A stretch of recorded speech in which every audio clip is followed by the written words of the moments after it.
we're happy and we're singing and we're colored. Give me a high five. All right, cut and print. Beautiful, guys. Dynamite. That is...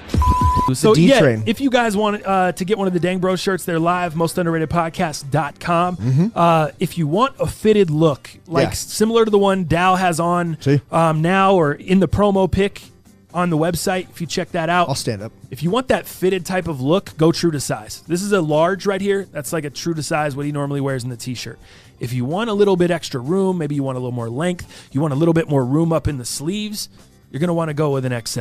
Or you want to go up a size. Pre-shrink, though, too. So. Oh, it is? You don't think it's going to go? You might want to get a size up anyways if you're planning to shrink it. Mm-hmm. Right. This is unwashed. This is brand new. You know what I mean? After you wash this a time or two. You know. I put it on the other day, and I was like, oh, I'm definitely going to go a size up. It's just it's squeezing me a little too tight. And I don't even have big arms or anything like that. But it's just like squeezing my body a little bit too much, you know? So yeah, for sure. I'm gonna go with the size up. But the Dang Bros shirt is live. You guys asked for it. You guys got it. If you're listening on the audio portion, go to mostunderratedpodcast.com and check it out. It's got a sneaker raffle ticket. It's like the Finish Line sneaker raffle ticket. It says Dang on it, and it's got mine and Dow's face next to the sneaker raffle ticket, and it's got the Bang Bros logo, which we flipped into Dang Bros. It came out so sick, man. Shout out to you for getting that design done. Thank you, bro. Yeah, it's really cool. Way sicker than I imagined it. Yeah, we got it positioned right on the chest. I think the layout's really good. I think it's nice, man, and our faces aren't so white. They're gray. So I think it really, really matches with the black shirt. I think it came out really well, man. Mm-hmm. Yeah, it looks good. And Robin had two of me looking at her that night, man. It was crazy. So, anyways, we did. Yeah. So you went out, you did your thing. So we did date night or whatever, and then last night we did another date night because it's almost the end of restaurant week. Yada yada. Oh, that's right. I forgot about that. And we had restaurant week is if you don't know, Denver, they do this thing where they discount all the restaurants. So. Or not all the restaurants, but all the high-end restaurants get together and they offer discounted rates to go to those restaurants. Right. I don't even think I've ever done this one time. I think I might have gotten forced by Tamor once way back in the day. Oh, he was about that life. I know, dude. I might have gotten forced by one of these dudes we knew because he was just like Dal really about it. But other than that, fill me in, bro. So check it out. So what it used to be called 5280 week, right? Our elevation, yada, yada. So you would get both pairs for 5280. Oh, that's right. I forgot. That was pre-2010. Yeah, probably. So now it's obviously inflation. We talk about years later, food costs, all this other stuff. Coronavirus is probably a big part of it as well. Let me just blame everything on that. But right now, you're averaging about 40 to 45, upwards of $50 per plate. So you're talking, you're dropping a C note easy, and then plus the drinks, plus everything else. But restaurant week is cool in a way because you get a different menu than what you would ever go to one of these places. So, you have a restaurant week menu specifically built for that night or for that week. And typically you start off with a side, or a shareable appetizer, right? And then you have your entrees. Both of you pick an entree, both of you pick a side, and then you both pick a dessert. That's kind of how this breaks down. So, we really enjoy it because it gives you a way to maybe check out these really, really high-end places at a lesser rate because even though Restaurant Week has risen in cost over the years via inflation and everything else, it still gives you, a discount from what you would normally get at one of these high-end restaurants. So we had the D-Bar, which I've mentioned on the cast before. It's one of our favorite places. Rob and I just love this joint. And we had it booked last night, and it snowed, like you said, like a mug, dude. Heavy, like whiteout. We were on the highway, and I'm in my 4Runner, dude, just shredding the snow. Like, it eats that shit alive. Yeah. You're actually taking the 4Runner. Oh, dude, yeah. Nice. The problem is, just because it eats it alive doesn't mean you can't see. I couldn't see the white dividing lines, dude, at all. Bad, huh? Dude, it was so bad. I must have missed it. I was sitting inside watching the Lakers, Zion and LeBron. Oh, yeah. And I just looked outside. And I was like, oh, shit, we got a bunch of snow going on. Miserable. But it wasn't snowing crazy when I looked out. So I must have missed that whole whiteout portion. Probably a great thing to miss. Yeah, glad I didn't go anywhere. Let me tell you. So we ended up taking the E470. So we paid the tollway because we were already running late. Between Robin and I and getting everything taken care of, we were already running late to our reservation downtown.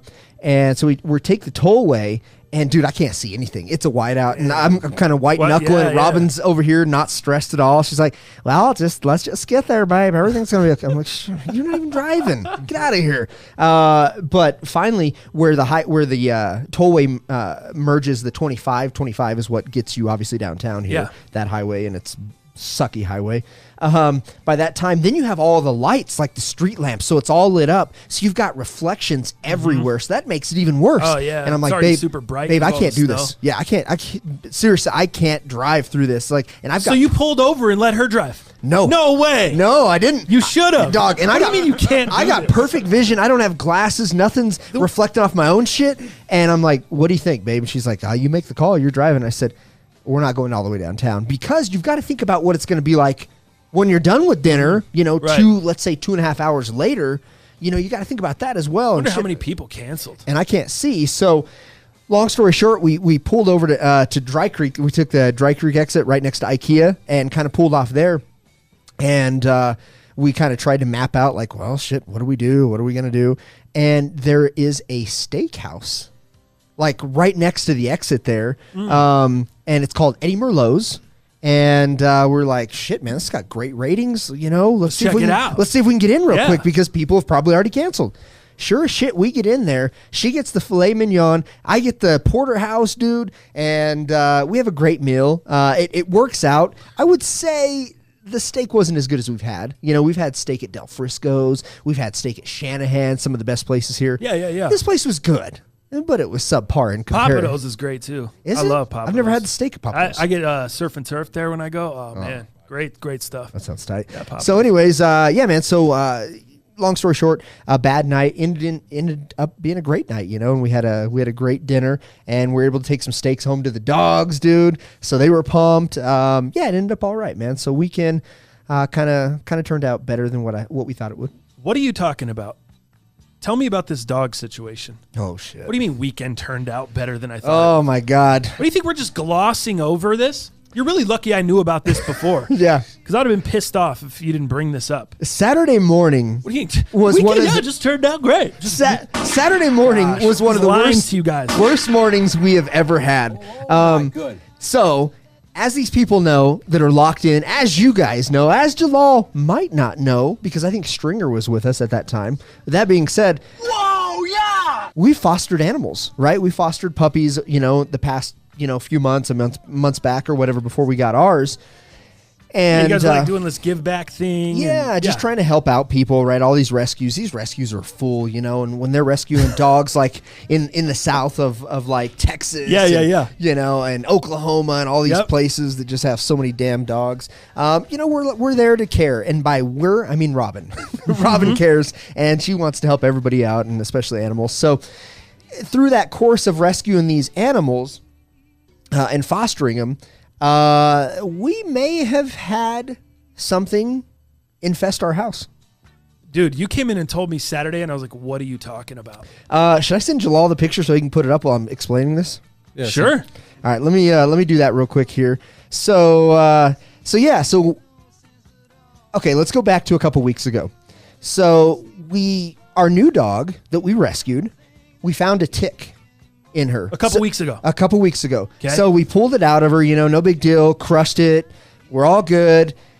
And we just took a deep breath and we're like, well, when we rescued her, maybe it was just one that just kind of that we didn't see. No. I'm a new pet owner. Yeah. I have never had pets. I'm not in my adult life, my family had pets growing up, but I wasn't worried about caring for them. Mm-hmm. It was not my deal.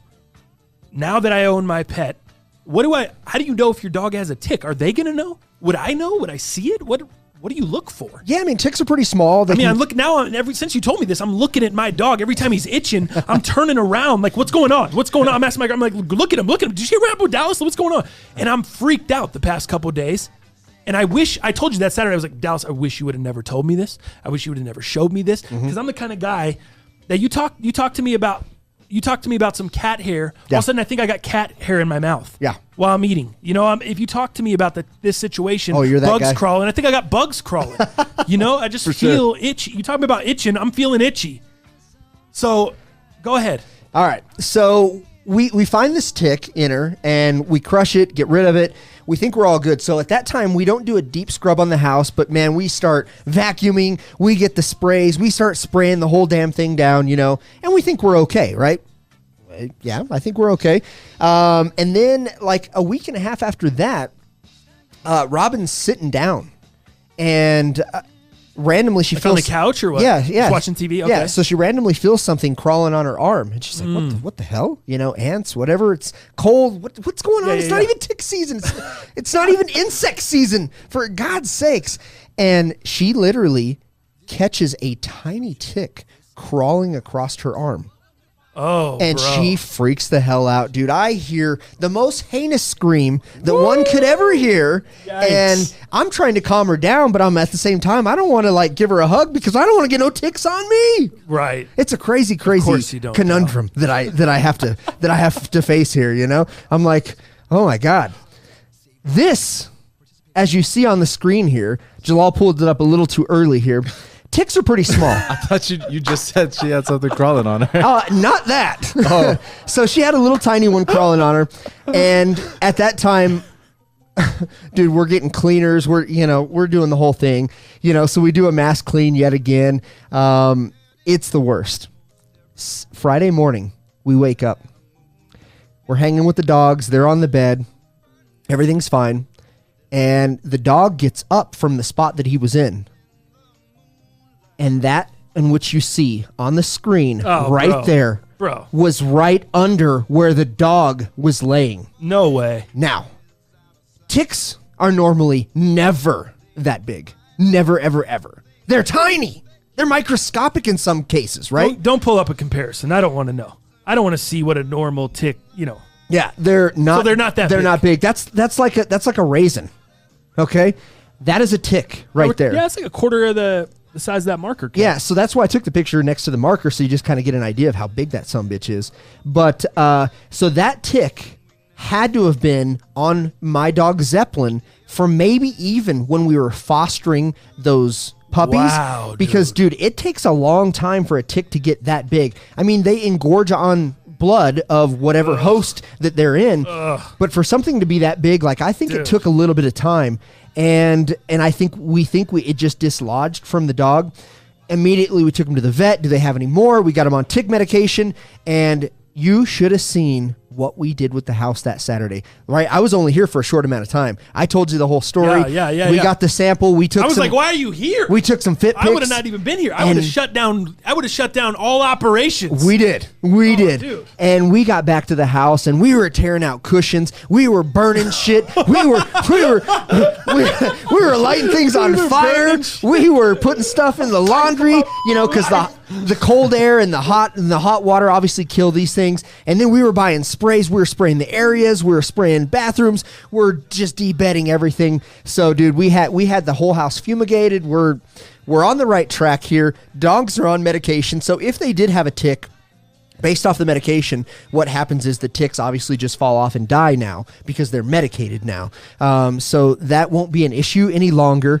But, dude, what hell it's been. You just feel so gross, even though us, man. You've been to our house, dude. Right. It is meticulous. Right. That house is so clean. Super clean, we do such a great job there, and we just felt like the scum of the earth. We really did. So it's been really hard mentally, physically, seeing the dogs sleeping, bro, just sleeping like with one eye open, just waiting for shit. You know what I mean? He's got to be like freaking out. Yeah, dude. Oh, so dude. It's been a rough weekend, man. I tried to act like it was cool because we had restaurant week, but no, it's been a bitch.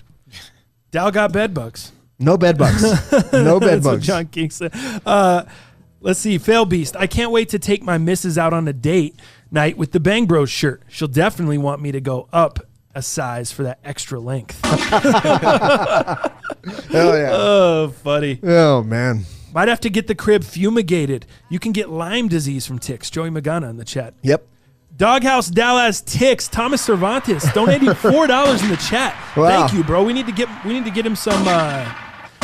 We need to make sure we get Get him some tick. Get his house fumigated. We like already Joey did. said. We did. Oh, you got the We whole did. thing. We did. They come. How long does it take? Typically 24 hours is what you're supposed to let it sit or whatever. But they have stuff now that's a lot safer for pets and people. And So- furniture. You don't have to cover your furniture or do any of that. Nope. That's what I was picturing. I'm Yeah. picturing fellas in hazmat suits, all the shit in the Coming living room in, covered yeah. up, and they're just like spraying, like some Breaking Bad type shit. Yeah, Looking no shit. stuff So there. are you itchy right now? I don't know, You but feel a little weird? I was thinking Little bit. after you left the studio. Yeah. I was like, man, I wonder what if this fool brought some ticks in here. Like We got just ticks in the yeah, studio. we just had, we were just ticked out in studio. We were just ticked off, Right. if you will. Well, and as you do a little bit of research, there are ticks that really just live on human hosts. There's ticks that are just only dog ticks. So there's that as well. So, we're hoping and believing, based off of what the vet said, it sounds like these are just animal ticks. But I would think that any tick can feed on any host, but there is a difference. I don't know much more than that. So hopefully we're good. Fumigated is good. Dogs are on all medication. We have, like I said, fumigated the house, took care of everything, washed everything, just deep scrubbed the whole some bitch. So we're Ticks on. can paralyze your dog. Yeah. Phil B said, wow. Oh, they're bad news, dude. Dude, hold it. They're bad news, Oh, dude. not good. So, Tick yeah, man. overindulged in the animals and got fat full of blood and popped out. Yep. Not good, Dow. Dang, bro. That's Not true. That's true. I'm like TTF sitting here all itchy now. Yeah. Brian Valencia. Between you two, like both of your guys' dog stories, man, because I've thought about getting a dog, but I'm just like, this is so Yeah. much work. It's some work. Like, It is. It's some It's work. almost like a child. Just like Yep. your, Oh, your dude. stories of like. Well, it taking is them to right the now vet when, in the when middle they're of the night. puppies. A puppy? Bro, when they're Absolutely. puppies, they're just like a little kid. You got to look out for them. Even my girl Benny will be doing this little play biting and shit, and we'll be getting frustrated with them. And like, you got to realize like he's just a little puppy still. He's just a little. He's in dog years. What, 2 years old? I mean, he's like a 2-year-old. Yeah. Probably 2 or 3-year-old, like a toddler. So he's just always wanting to play and bite you, and he Bite doesn't bite shit. hard. And thank goodness Benny, he hasn't been tearing up anything. I left my slippers out the other night. I thought it was toast. Didn't even touch him. He's been really good with biting and tearing shit up. He just kind of bites on you. Yeah. He just kind of bites your fingers a little and just wants to play bite, which is annoying. Yeah, they're a But- lot. You look at an infant, all an infant wants to do is just eat, shit, and sleep. A puppy's kind of the same way, but they are crazy from day one. So I would argue that a puppy isn't more work, but they're just more involved. That you've got to watch over your infant. Don't get it twisted. But puppies are just go all the time. And I would. They're very close to a toddler, man. It's the same kind of shit. You're cleaning up shit in pants. You're cleaning up shit on carpet. You're clean. It's just a constant battle, dude. And you're having to teach them, and it's hard for them to understand because if you're passionate about it and you're angry, they can feel that in the voice, and it really kind of changes the dynamic of the training aspect. So it's hard. Yep. It really You gotta is, have dude. really good training, really good. Like, And when they get firm. and when they get older, it's a lot easier. The dog gets 5, 6, 7 years old, then it just is. It's almost like it's an adult. It wants to chill with you. It just wants to hang out. It listens. It's not so rambunctious and so crazy. And that's we're trying to eliminate the first step of that today with Yeah. Benny being neutered. We're trying to eliminate Nutless Ben. a bunch of the rambunctiousness. We're actually getting our spayed, I think, in 2 or 3 weeks. So, Oh, really? So we'll be going through the same shit. Nice. The spaying is a little different, though, because they actually cut the dog open. Yeah, she said there's more. The and- lady was telling us today. I heard her talking to a lady about spaying. She's like, Yeah. it's more of a process. The neutering's pretty. Yeah, more pretty simple. pretty standard Yeah. in and out, And obviously, you'll find out if Benny is really sensitive to anesthesia, and they get sick for the next 24 hours, and you got to watch him. He's gotten super smoked on weed a couple times since we had him, so maybe should the be good. anesthesia should be good. Jeez. Yeah, they're gonna open our pup up, man, and they have to like cut some organs out and shit like that, and then they literally like kind of put a stamp, like on their belly somewhere to let other vets know that they've been spayed. It's crazy. Really? It's a little bit more involved, spaying versus neutering. Yep. My son's stuffed animal spilled beads all over the sheets. We were flipping out thinking they were lice eggs. Oh my gosh, bro. Dude, I haven't heard about Ugh. lice in a long time. No Back doubt. in the 90s when I was in Danny B. school, like, you'd have outbreaks of lice, where you'd be sent home and shit like that. Like, remember Billy Madison, Yeah, where they're yeah. checking for lice? Yeah. He puts the powder on his head, I don't hear much about lice that much anymore. Yeah, as a kid, I think as a kid in school you heard about Yeah. it more. If you have kids, Yeah, probably yeah. you deal with it a little Right. bit more, but Take the shot real quick and then we'll move along here. this was for Thomas. Yeah. All right. Here we go. Dow Bobby. pow.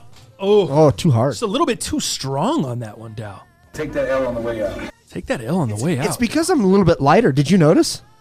No. Shave my mustache. Oh, I thought you weird. got a haircut. Do I look like a It's little the kid or what? mustache. I had to. I didn't shave the rest of it because I wanted it to all grow out again, but I mistrimmed and I had to shave the whole Oh, thing. you did for date night or Yeah, when? for date night. Just trying to clean it up a little bit. Was Robin like, whoa? You walked in the room. She's like, whoa, what happened here? No, didn't even notice. Oh, what? Didn't even notice. Dude, I was flipping I still back. don't think she's noticed. I was going through some old thumbnails. Man, you used to have like a pretty hardcore mustache in some of these old thumbnails. Like, used to, last year, I'm yeah. like going through deleting a bunch of shit Some off of- my phone that I don't need Are on we there. talking about the handlebars? Was that because of you or because of? He never had the handlebars. Never had. I don't really care. never had the handlebars. Don't have that much testosterone. I We had can't. a whole debate about what it was called. Yeah, what it was. Status Serigraph. I'm about to get neutered myself. That's. I heard about that, dude. The vasectomy. Those My are boy easy. Vitzer had that done. Don't you just burn the vas deferens? No, but the healing afterwards is the bitch. Oh, Like yeah. for the next week, dude, you got to chill. I remember my boy Vitzer had that done, and I don't even know who it was, but one of our homies was like over at that crib, and we were all fucking around, and he teabagged him, or like he like maybe I don't know if he forgot. I thought you said you don't have friends like that. dude, I don't. Oh, gotcha. They don't do that shit to me. I'll Ugh. fucking choke somebody out. No They don't do shit. that to me. But I don't know. I don't know what the. I remember somebody hit Vitzer in the nuts for some reason, bro. Right after he'd gotten the vasectomy. I know. Can you imagine That's that not pain? good. That's just thinking about that Yeah. is awful. I mean, he got a soldering iron taken to his dick Right. and burnt the vas deferens, I think. Ochi, I noticed the shave down. Ochi's in this Ah, bitch, my Ochi. man. Och, what up, bro? Don't let your boss know. Ochi, I love that guy. Yeah. No, let me really quickly. Status, let me ask you this, bro. Are you getting it done during March Madness? Are you a fan of the tournament? Are you a fan of March Madness? Because I always hear, I listen to a lot of sports talk radio, and on sports talk radio leading up to March Madness, I think the ads have already started. I hear these ads about vasectomy madness. Come get your vasectomy done, right before March Madness, Really? and then you can take the week, then you can take the time off Yeah. and watch the tournament because you're laid up Yeah. on the couch. And you sit on one of those, sit on a donut on the Just- couch. Yeah, you're just laid up. Need yeah. one of them life preserver donuts. Wait, you sit on a donut? No, I would. Oh, I was like, wait, just what? They give just you so a- I'm not sitting on my nuts. I'd be sitting on the donut so the nuts hang in the middle of the donut. just hanging down. Yeah. He said, No boxers, no underwear, just let them hang. he said, thanks for making me even more scared. How do we make him more scared? Yeah. Oh, I guess with the, Talking about a soldering iron. That's right. I don't have it scheduled yet, sadly. Dude, that's perfect. Take advantage of one of these clinics that are doing like a special for March Madness. Do it around March Madness. Then you can just be laid up, dude. Yeah, it's definitely a thing, bro. It's definitely a thing. Oh, yeah. Fire Lapstone and Hammer hoodie. Thank you, Goat James, bro. This is, if you guys, anyone that picked up one of these or didn't pick up one of these are great, man. The only thing I wish it had was a pocket. I found myself reaching for that pocket again this morning to throw some shit in there. But other than that, I love it. And if that's just not the design, that's fine. It's just my personal shit. But I love it, man. I think it's dope. I'm jealous. T-Mobile says, I don't think you mean teabag. That has a different meaning. Were you talking about When you just a sack tap? Yeah, No, it's- yeah. Teabagging's a little different. Teabagging is where you... I thought about that too when you said that. I was like, Yeah. whoa. Okay. Teabagging is where you have a friend laying down, like usually he's sleeping, Yeah. and then you drop your nuts on their chin or on their head, and you teabag them. Oh, we just called that teabagging. No, that's a dick whap. Yeah, I never even heard of a dick whap or a sack tap. And then remember Sack checking tap. your oil. You get your hand, and then you shove it up the butthole. But like I said, in fairness, I didn't hang out with motherfuckers that did that shit. If you're somebody that got down on 4 knees behind somebody and pushed them over somebody else, I don't fuck with you. I gotta go. I'm over here. We ain't friends. I hated that. You're over there with the People you're play over there too with the much. kids in the helmets and the shit for me, bro. I'm just I'm over here. I'm not doing that. That's some dumb shit. I'm wearing the black Lapstone and Hammer hoodie now. That no front pocket gets me every time. Brian Jackson. Exactly, bro. Exactly. It's a place in town that give discounts for doing it during March Madness. John King, there you go. You got to get that, bro. You got to get the vasectomy madness going on, Status. Let's do this. Let's move into let's go from one infection, the ticks and all this stuff to a virus and coronavirus. Over the weekend, I feel like, I don't know how you guys feel, but I feel like the more TV I watch, the more paranoid it is. Yeah. And the more I read, the less paranoid it is. The more it's like, you don't even have to worry about shit. You don't really got to worry about nothing. A lot of these cases are mild. A lot of this shit's, it's not that big of a deal. Yeah, it's spreading, but and then the TV, they're like freaking you out. Everything's freaking out. Everything's doing all this stuff. So, do you guys notice that? How are you guys feeling? That's what I'm seeing. That's what I'm feeling. I'm feeling a little. I'm a little bit more scared than what I have been. I think it's because it's becoming more real. And here's what really scared me.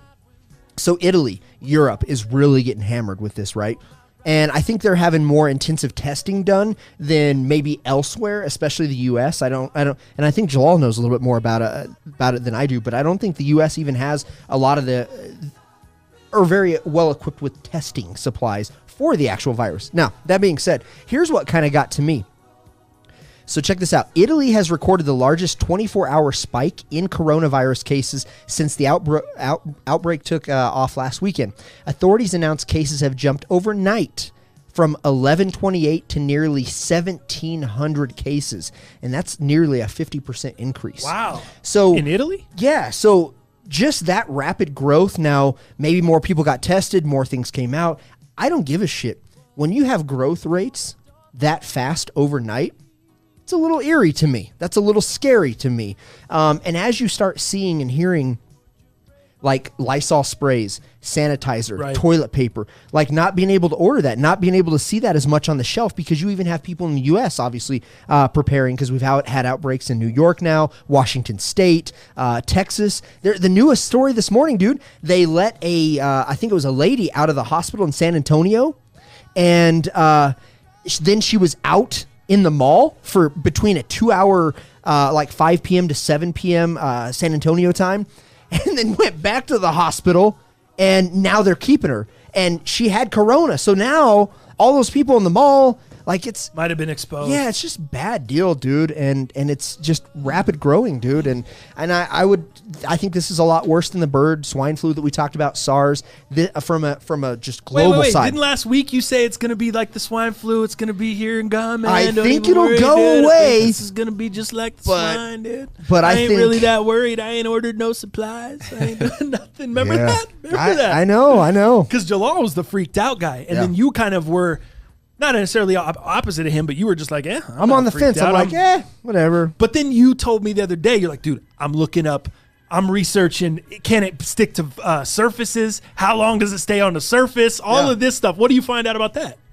It doesn't sound like it. It can't be transferred that way? It doesn't sound like it's a viable host. Like, you have to have kind of a host that hosts it. Okay. Surfaces, things like that. It's more of like a contact, people to people, viral, that kind of thing. Because I was worried, like, our phones that we're about to get from Verizon. I know this guy. They didn't have He's them. like, yeah, we got to order them fresh for you. Yeah, they didn't have them in stock. They didn't just manufacture because of the coronavirus. So there's not a lot of stock at these telecom stores. So we had to order them. So I'm like, oh, have they been quarantined yet? Yeah, they've been. You know what I mean? Yikes. So I don't know. Yikes. What do you think, Jalal? Where do you come out? Are you still freaked out? Yeah, of course. I think I don't have the same thing as you. Where the Fair more shit. I read and the more I watch on TV, the more freaked you get. freaked out. Yeah. Because I guess China came out today and said it's officially airborne. They said and can conditionally be spread via aerosol transmission. I don't even know what aerosol transmission is. That'd be a fart. Oh. No, I don't know. I was like thinking oh shit. Oh god. That'd be a fart. That's funny. But yeah, I mean, the more I read about it, the more I think, we're just extremely or supremely underprepared for it. I think a lot of the people that work in hospitals are saying they don't have adequate testing. That might be why the spike in confirmed cases jumped up so quickly, because there's people in the hospital that are sick, but they don't have the means to treat them. They don't have the proper means to test them and confirm that they have the coronavirus.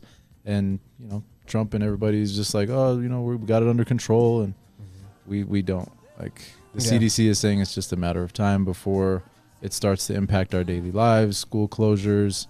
I've seen Amazon and Google are shutting down their campuses. I think it's going to get bad. Where is the most? Do you guys know where the most? There's no confirmed cases in Colorado as of last night that I saw. Do you guys know where the most cases are in the U.S.?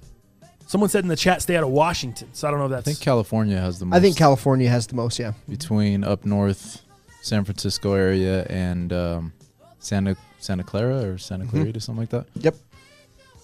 It's just insane how I don't know. I'm not necessarily like you where I'm like Dallas, like I'm not gonna do anything. I'm probably gonna go out within the next day or two and stock up on some food. I'm gonna drop a couple $100. Yeah. Go to the store, stock up on a bunch of food, and I'll be good. Just because I don't think that it's gonna get so crazy that I'm gonna need to do that. But I think everybody else is going to. There's going to be some hysteria that's going to go on as it gets more and more in the U.S. Yeah. And once we get some cases in our state, it doesn't necessarily have to spread for people to just freak out. For people we get to a couple freak out. confirmed Right. cases here. Right. People start freaking out. They're already saying supplies are drying up. You like still got to cleaning be smart and do supplies. your own. Yeah, do your due diligence and go get some shit for yourself, even if you don't think it's going to impact you the way. Like I don't think I'm going to die from this shit. Right. I'm pretty healthy. I feel like it's going to affect me like the flu. If I got hit with the corona, I feel like it's going to be just like the flu would. I'm going to be down for a little bit and be sick, and then my immune system's going to bounce back, and I'll be good. Yeah, I think that's usually what it is. I think a lot of people should probably stock up on just kind of But stock up. That's what I'm saying. Yes, do some Sudafed, stocking Dayquil, up. NyQuil, that type of stuff. Hand sanitizer, toilet paper. When you're shitting your ass, you know what I mean. With this sickness, I think a lot of those things are just overlooked, and I think that's what you need to stock up on for sure. I saw somebody today post the Purell. They're like, I got that Purell $20 a pump. None of that stepped on. Like, dude. None of that stepped on Walmart shit. I'm telling you, some of that Purell is going for damn near $25, dude, on resale. Oh my God. Depending on where you live and where you're trying to buy it. All that shit's reselling, huh? Yeah. You guys are out here trying to cop masks, sneakers. You guys are missing out, bro. The real money's right in front of your face on Amazon. Should have been some Supreme hand sanitizer, Purell pump. Were we talking about that Face last masks. show? Or were we off the talking cast? off when we the talked about cast. that. It was The off the masks. cast. When I was like, man, if Supreme would have had some masks Prepared, bro, yeah. just ready to go, and all of a sudden they drop them week 2, week 3, whatever, that would have been super cool, super weird, but super cool. Just like a weird, Combination weird cool of hype. Yeah. Socratic mind. Media wants to scare us. It sells. Everybody in the world driving it up. TV viewership. Y'all remember Ebola? Shit went away and was controlled after the scare. That's similar to what Dow was kind of saying last episode. Like he's like, shit was, hysteria, hyped, here and gone. And that's what I'm saying. That's how I think I think this is going to be bigger than Ebola. I think it's going to spread more. I think more people are going to get contaminated. But I don't think it's as serious if you do get it. If you have a good immune system, if you're a middle-aged person, if you're really, really young or really, really old and your immune system's a little more compromised, you might be there might be some more stuff to be scared about. And then that also affects you if you have kids. You know what I mean? Like stuff like that. So it's a different, it's different for everybody. Right. You know what bothers me is, before we get in kind of maybe how this affects the future, i.e. the Olympics, things like that. Did you know Corona beer sales are down 38%? I heard something about that. Isn't that the most stupid shit that you've ever heard? Yeah. What would you say to that? Should those people that think there's a connection there, should that be population control? Should those people be gone? Yeah, I think we need to do away with 36%. Those people are absolutely idiot face. The fact that there's this kind of stuff going on, like this amount of attention going to a virus, right? And you don't go to the internet, you don't pull this little piece of metal out from your pocket, plastic, whatever the hell you got, and go to the internet and just do a little research, just do a little bit of reading. The fact that you think it's remotely attached to the beer or has anything to do with the beer just speaks to, and these are the people having kids. That's idiocracy. It's people that should be having kids, aren't having kids, or not having enough kids. Mm-hmm. And then it's these people that got 5 and 6 kids. Right. 7 kids. This is what's going on here. Let me give I guess there's enough beers out there for you to just avoid it. Insane. Absolutely There's enough insane. competition. There's enough choices. There's some really good stuff in the chat. A lot of people, I don't want to get into too much crazy with the conspiracies. I mean, there's a lot of people have their own feelings, their own thoughts on all of it. Stock up on water, toilet paper, hand sanitizer. Those items are getting more scarce, and the prices on them has a higher probability of increasing. Heard Amazon cracked down on people charging over retail and all that stuff from Dirty DJ. Interesting. I didn't hear about that. I could see it though. Amazon saying, yo, we're capping it at this. Ochi, somebody told me I should wear a face mask if I come in studio on the last cast with the laughing faces. That was Conley. Conley. Where's Conley? Yeah, a lot of people talking about the Olympics as well. What do you think? Let's do that, Dal. What do you think about the Olympics? Do you think it's still going to go down? Do you think, because the Olympics are in Japan this year, Tokyo. So what do you think is, let's start here. What do you think is the trigger date? Like, yo, we got to make a determination by this time frame. Okay. When do you think that is? I would pull the plug or to continue, because there's so much logistics that goes along with the Olympics. Yeah. And look at all the logistics that already have gone into it. What do you do? Do you have sorry, I'm getting ahead of myself. What's the target date? I would say at least 2 months out. I think 2 months May? is kind of, I think May is probably Sometime in May? the deadline for like May letting 9th? the Cinco de Mayo? athletes. Yeah, letting as de you're Mayo. drinking a Corona at home. As you're drinking a Corona, it's on Cinco de Mayo. Yeah. That's when we decide if the Olympics Cinco de Drinko. go down or not. That's when it's going to be decided, I think. And that's probably from the athlete strategy. I think you have to let athletes at least 2 months, probably, just as the people that are going to be traveling, the people that are going there. I think the decision's probably made before that 2 month out kind of thing, but I think you're letting athletes know that kind of thing. But here's what I would say. If I'm trying to kind of narrow this down and focus in on what it takes for them to not allow the Olympics to happen, here's what I think. All the sports that are local, right? Your NBA teams, your hockey teams, your tennis players, all these, as they start getting restrictions and aren't able to go to other cities, surrounding areas, and then they're locked down to play in their home games. What about the other team? I think when you start seeing sanctions put on the traveling of the locals, or not even the local sports, but just the other sports that are actually going on currently. Are you talking about in the U.S.? Yes. Okay. I think that's when you start kind of pinpointing whether or not these Olympics are going to happen, when they start having restrictions, like when the NBA players can't travel, city to city. And I don't know if it'll go that far. I don't know, but I think that's where you really start saying, uh-oh, man, if the NBA teams can't travel, if whatever it is, the local hockey teams can't travel anymore, then you start really being concerned with the traveling of the Olympics and whether that's going to happen. That's kind of where my head's at. That's my gauge. Does that make sense? Yeah, it does. To my next point, if the Olympics do have to, if this does impact them in some way, do you think it's a full-on cancellation, or do you think it's a bump? And if it is a bump, what is that? Is it a bump to next summer, and they just have a crazy off year where they have it in 2021, and then they get back on schedule in 3 years instead of 4, like the normal? What would that be, dude? Yeah, I don't think they continue it next year. I think they might just bump it a few months or something because think about it. You go later in the year. I'm not sure what the weather patterns are in Tokyo. Right. But this is supposed to be a summer Olympics. Yeah, you're going to have hurricane season, all kinds of stuff that could happen in Japan that we don't know about. I think they bump it they might just bump the Olympics. Oh, just do away with it altogether. I'm sorry. That's what you meant by bump it. I'm sorry. I think you meant bump it back I think a couple there's months. I think it's probably harder to like reschedule that thing a year later or months later. But all the money that's invested currently, it's not worth it to continue to make that thing go off next summer. What do you think, Jalal?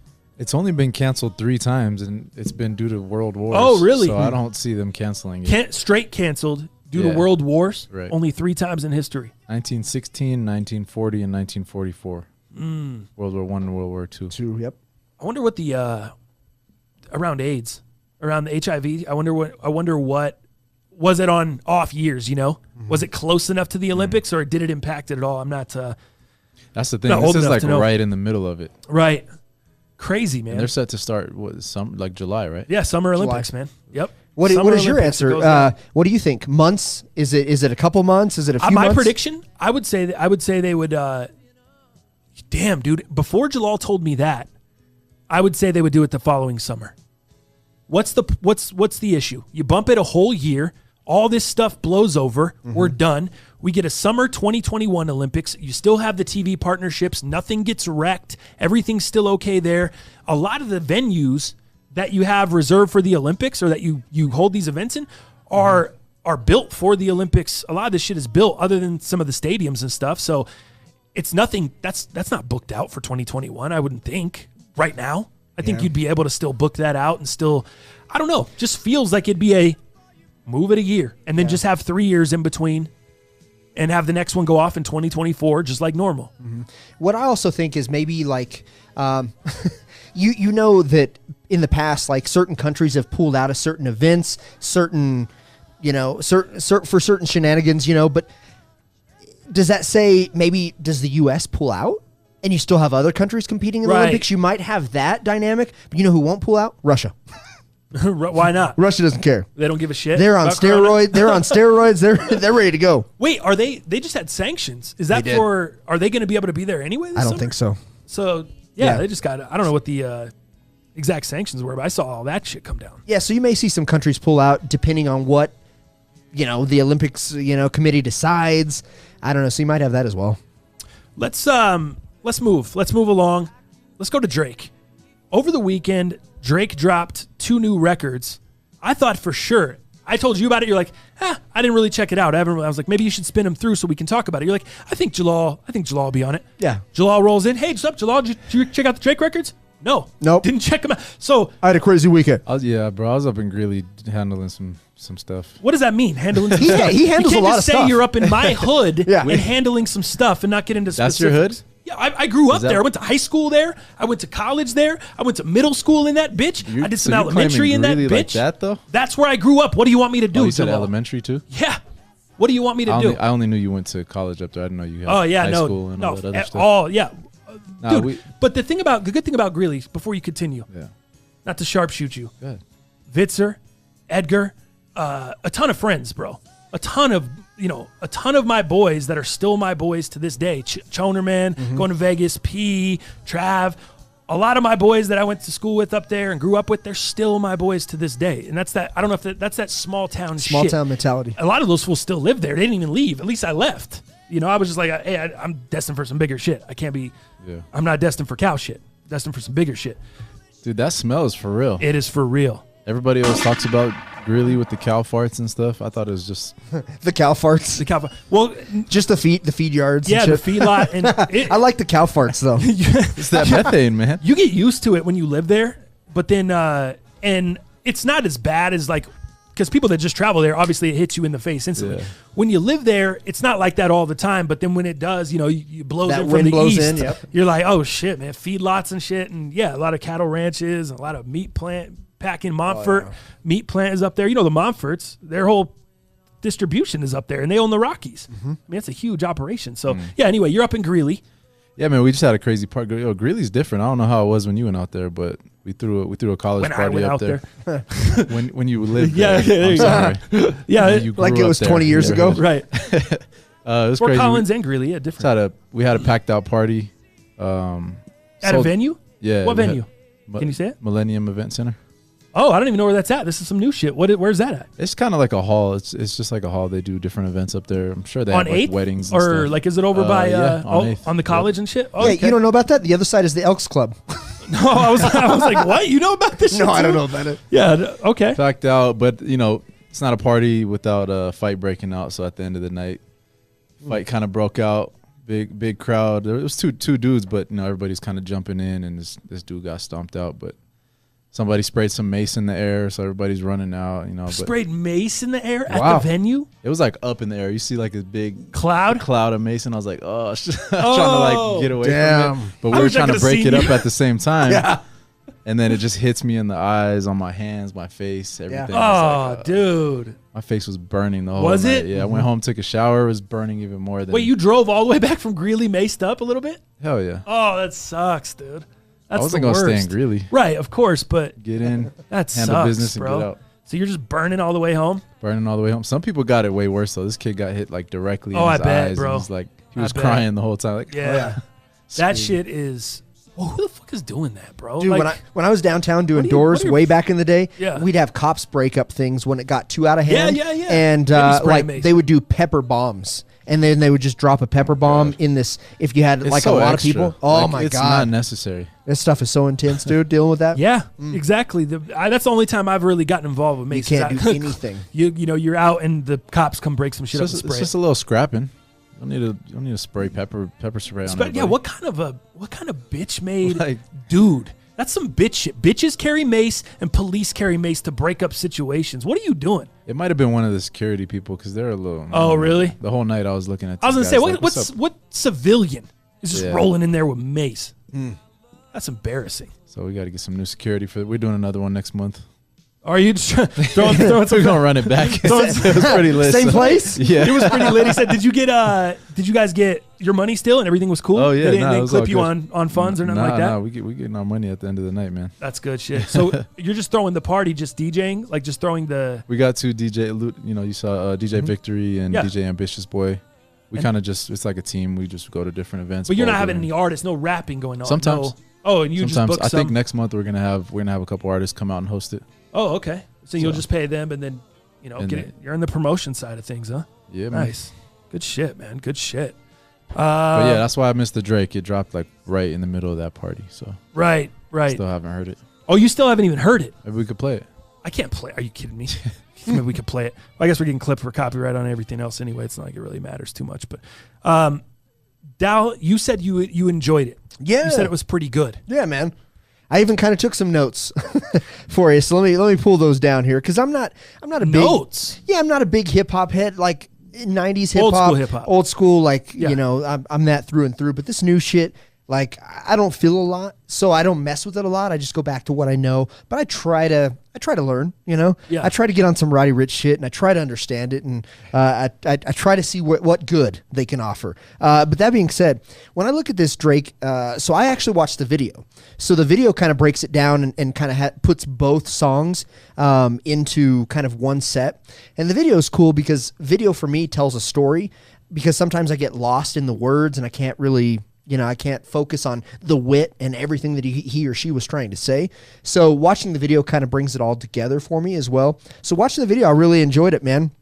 What I would say is some of the things that kind of came out in his raps were like 500 Weeks, filling the charts with my pain, Michael Jackson, Palace Ain't for Kids, taking some of these. There was a lot of controversy on that. Yeah, line. for sure. He's been beat up for that. a little Why?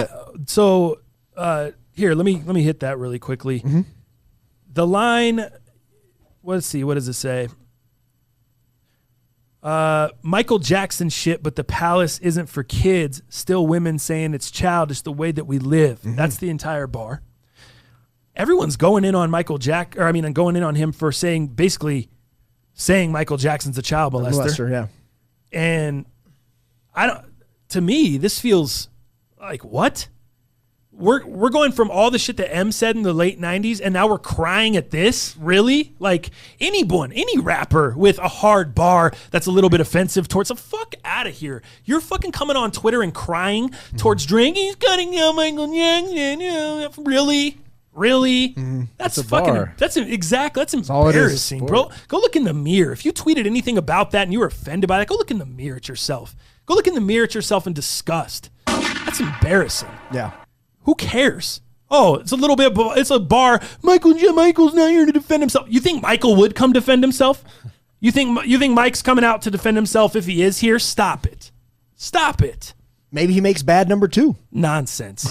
Nonsense to me. Did you notice this? Did you When to Say When was the first record. Yes. So just to fill everyone in, Drake dropped 2 songs. He put out 1 music video, and it's like half and half. It's like the first half of the video is When to Say When, like 2 something, and then the rest of it is Chicago Freestyle. And the whole thing is about 4 minutes and 41 seconds. So it's kind of a snippet of both. We've seen a little bit of this strategy from Drake before. You remember on, damn it, I don't know Drake's catalog or his albums like that, but what's the one where his head was the side and it's in the sky? Nothing was the same. Nothing was the same. I got my eyes on you. That whole thing. When he did that album, you remember when he first came out, he did 0 to 100 and then he did the catch up.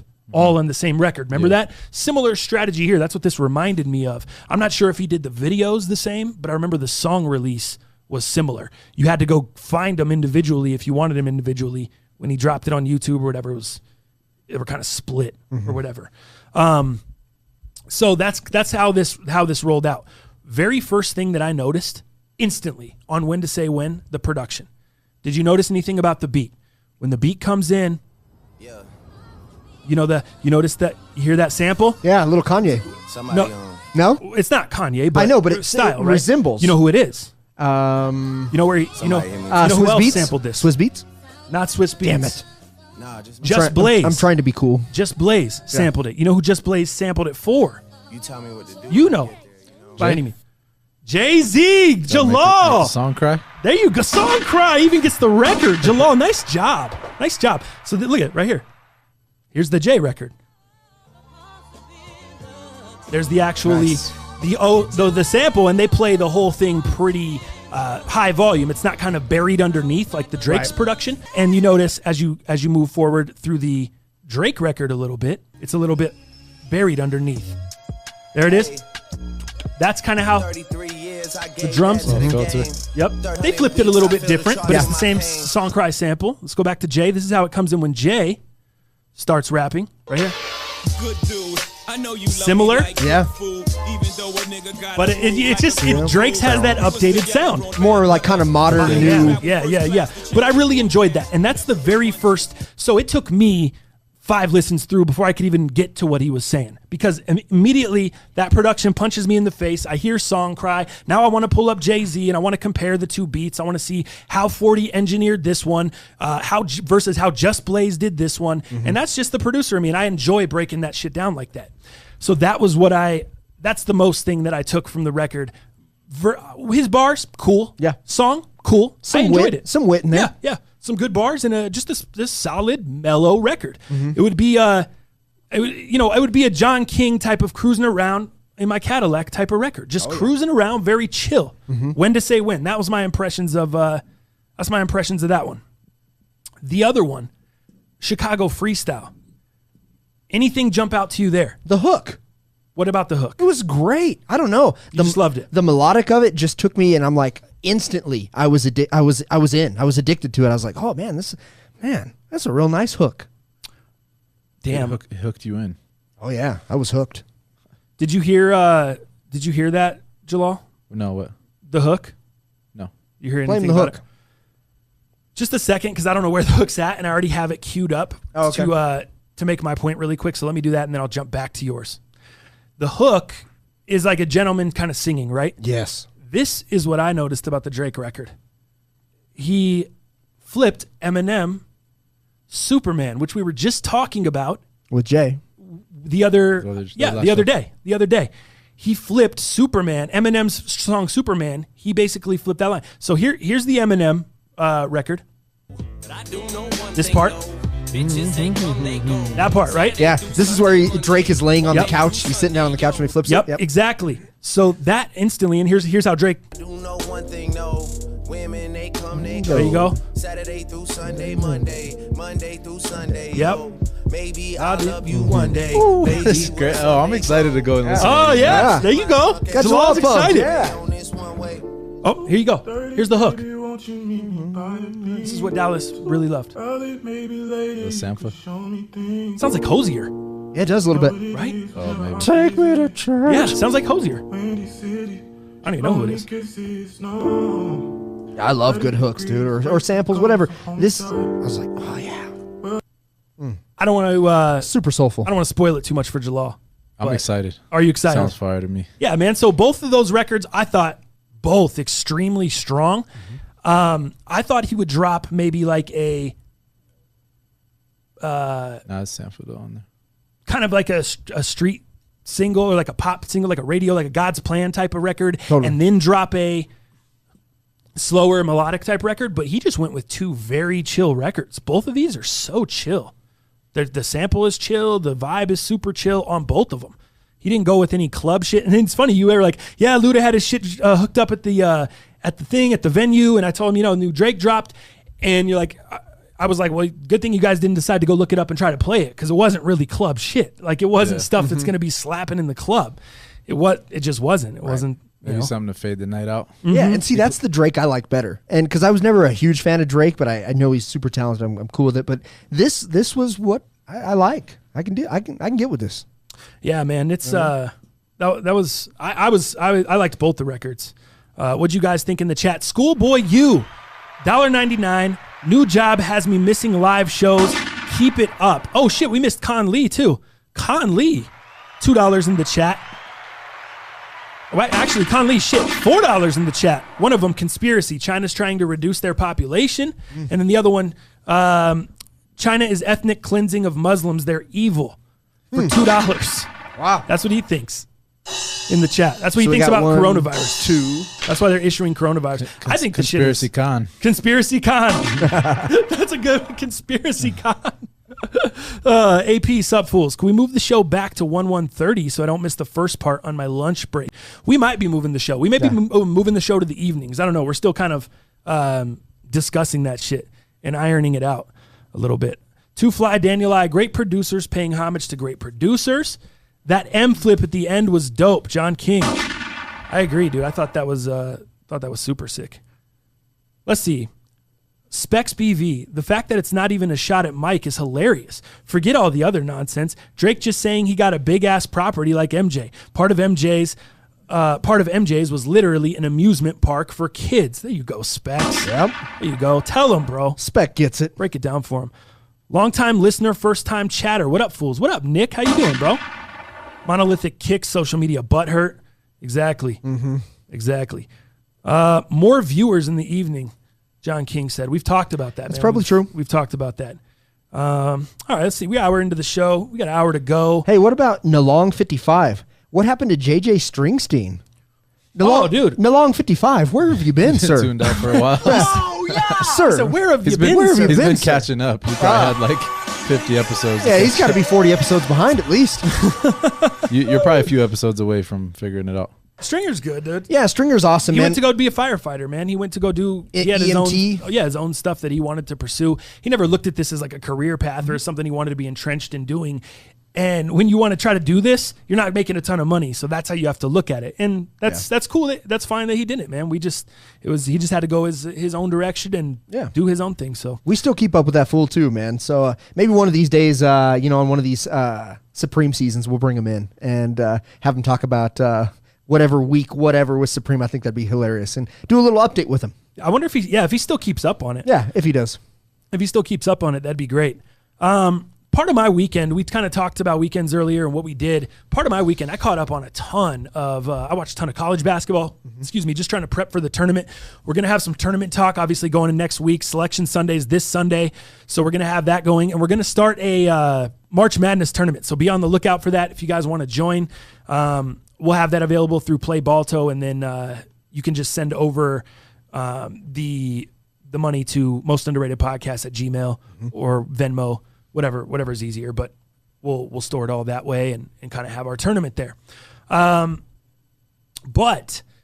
by the way, I know you guys aren't even wrestling fans, but my wrestling fans out there, if you guys didn't see the AEW pay-per-view Saturday night, AEW Revolution, that shit was off the hook, dude. WWE has got...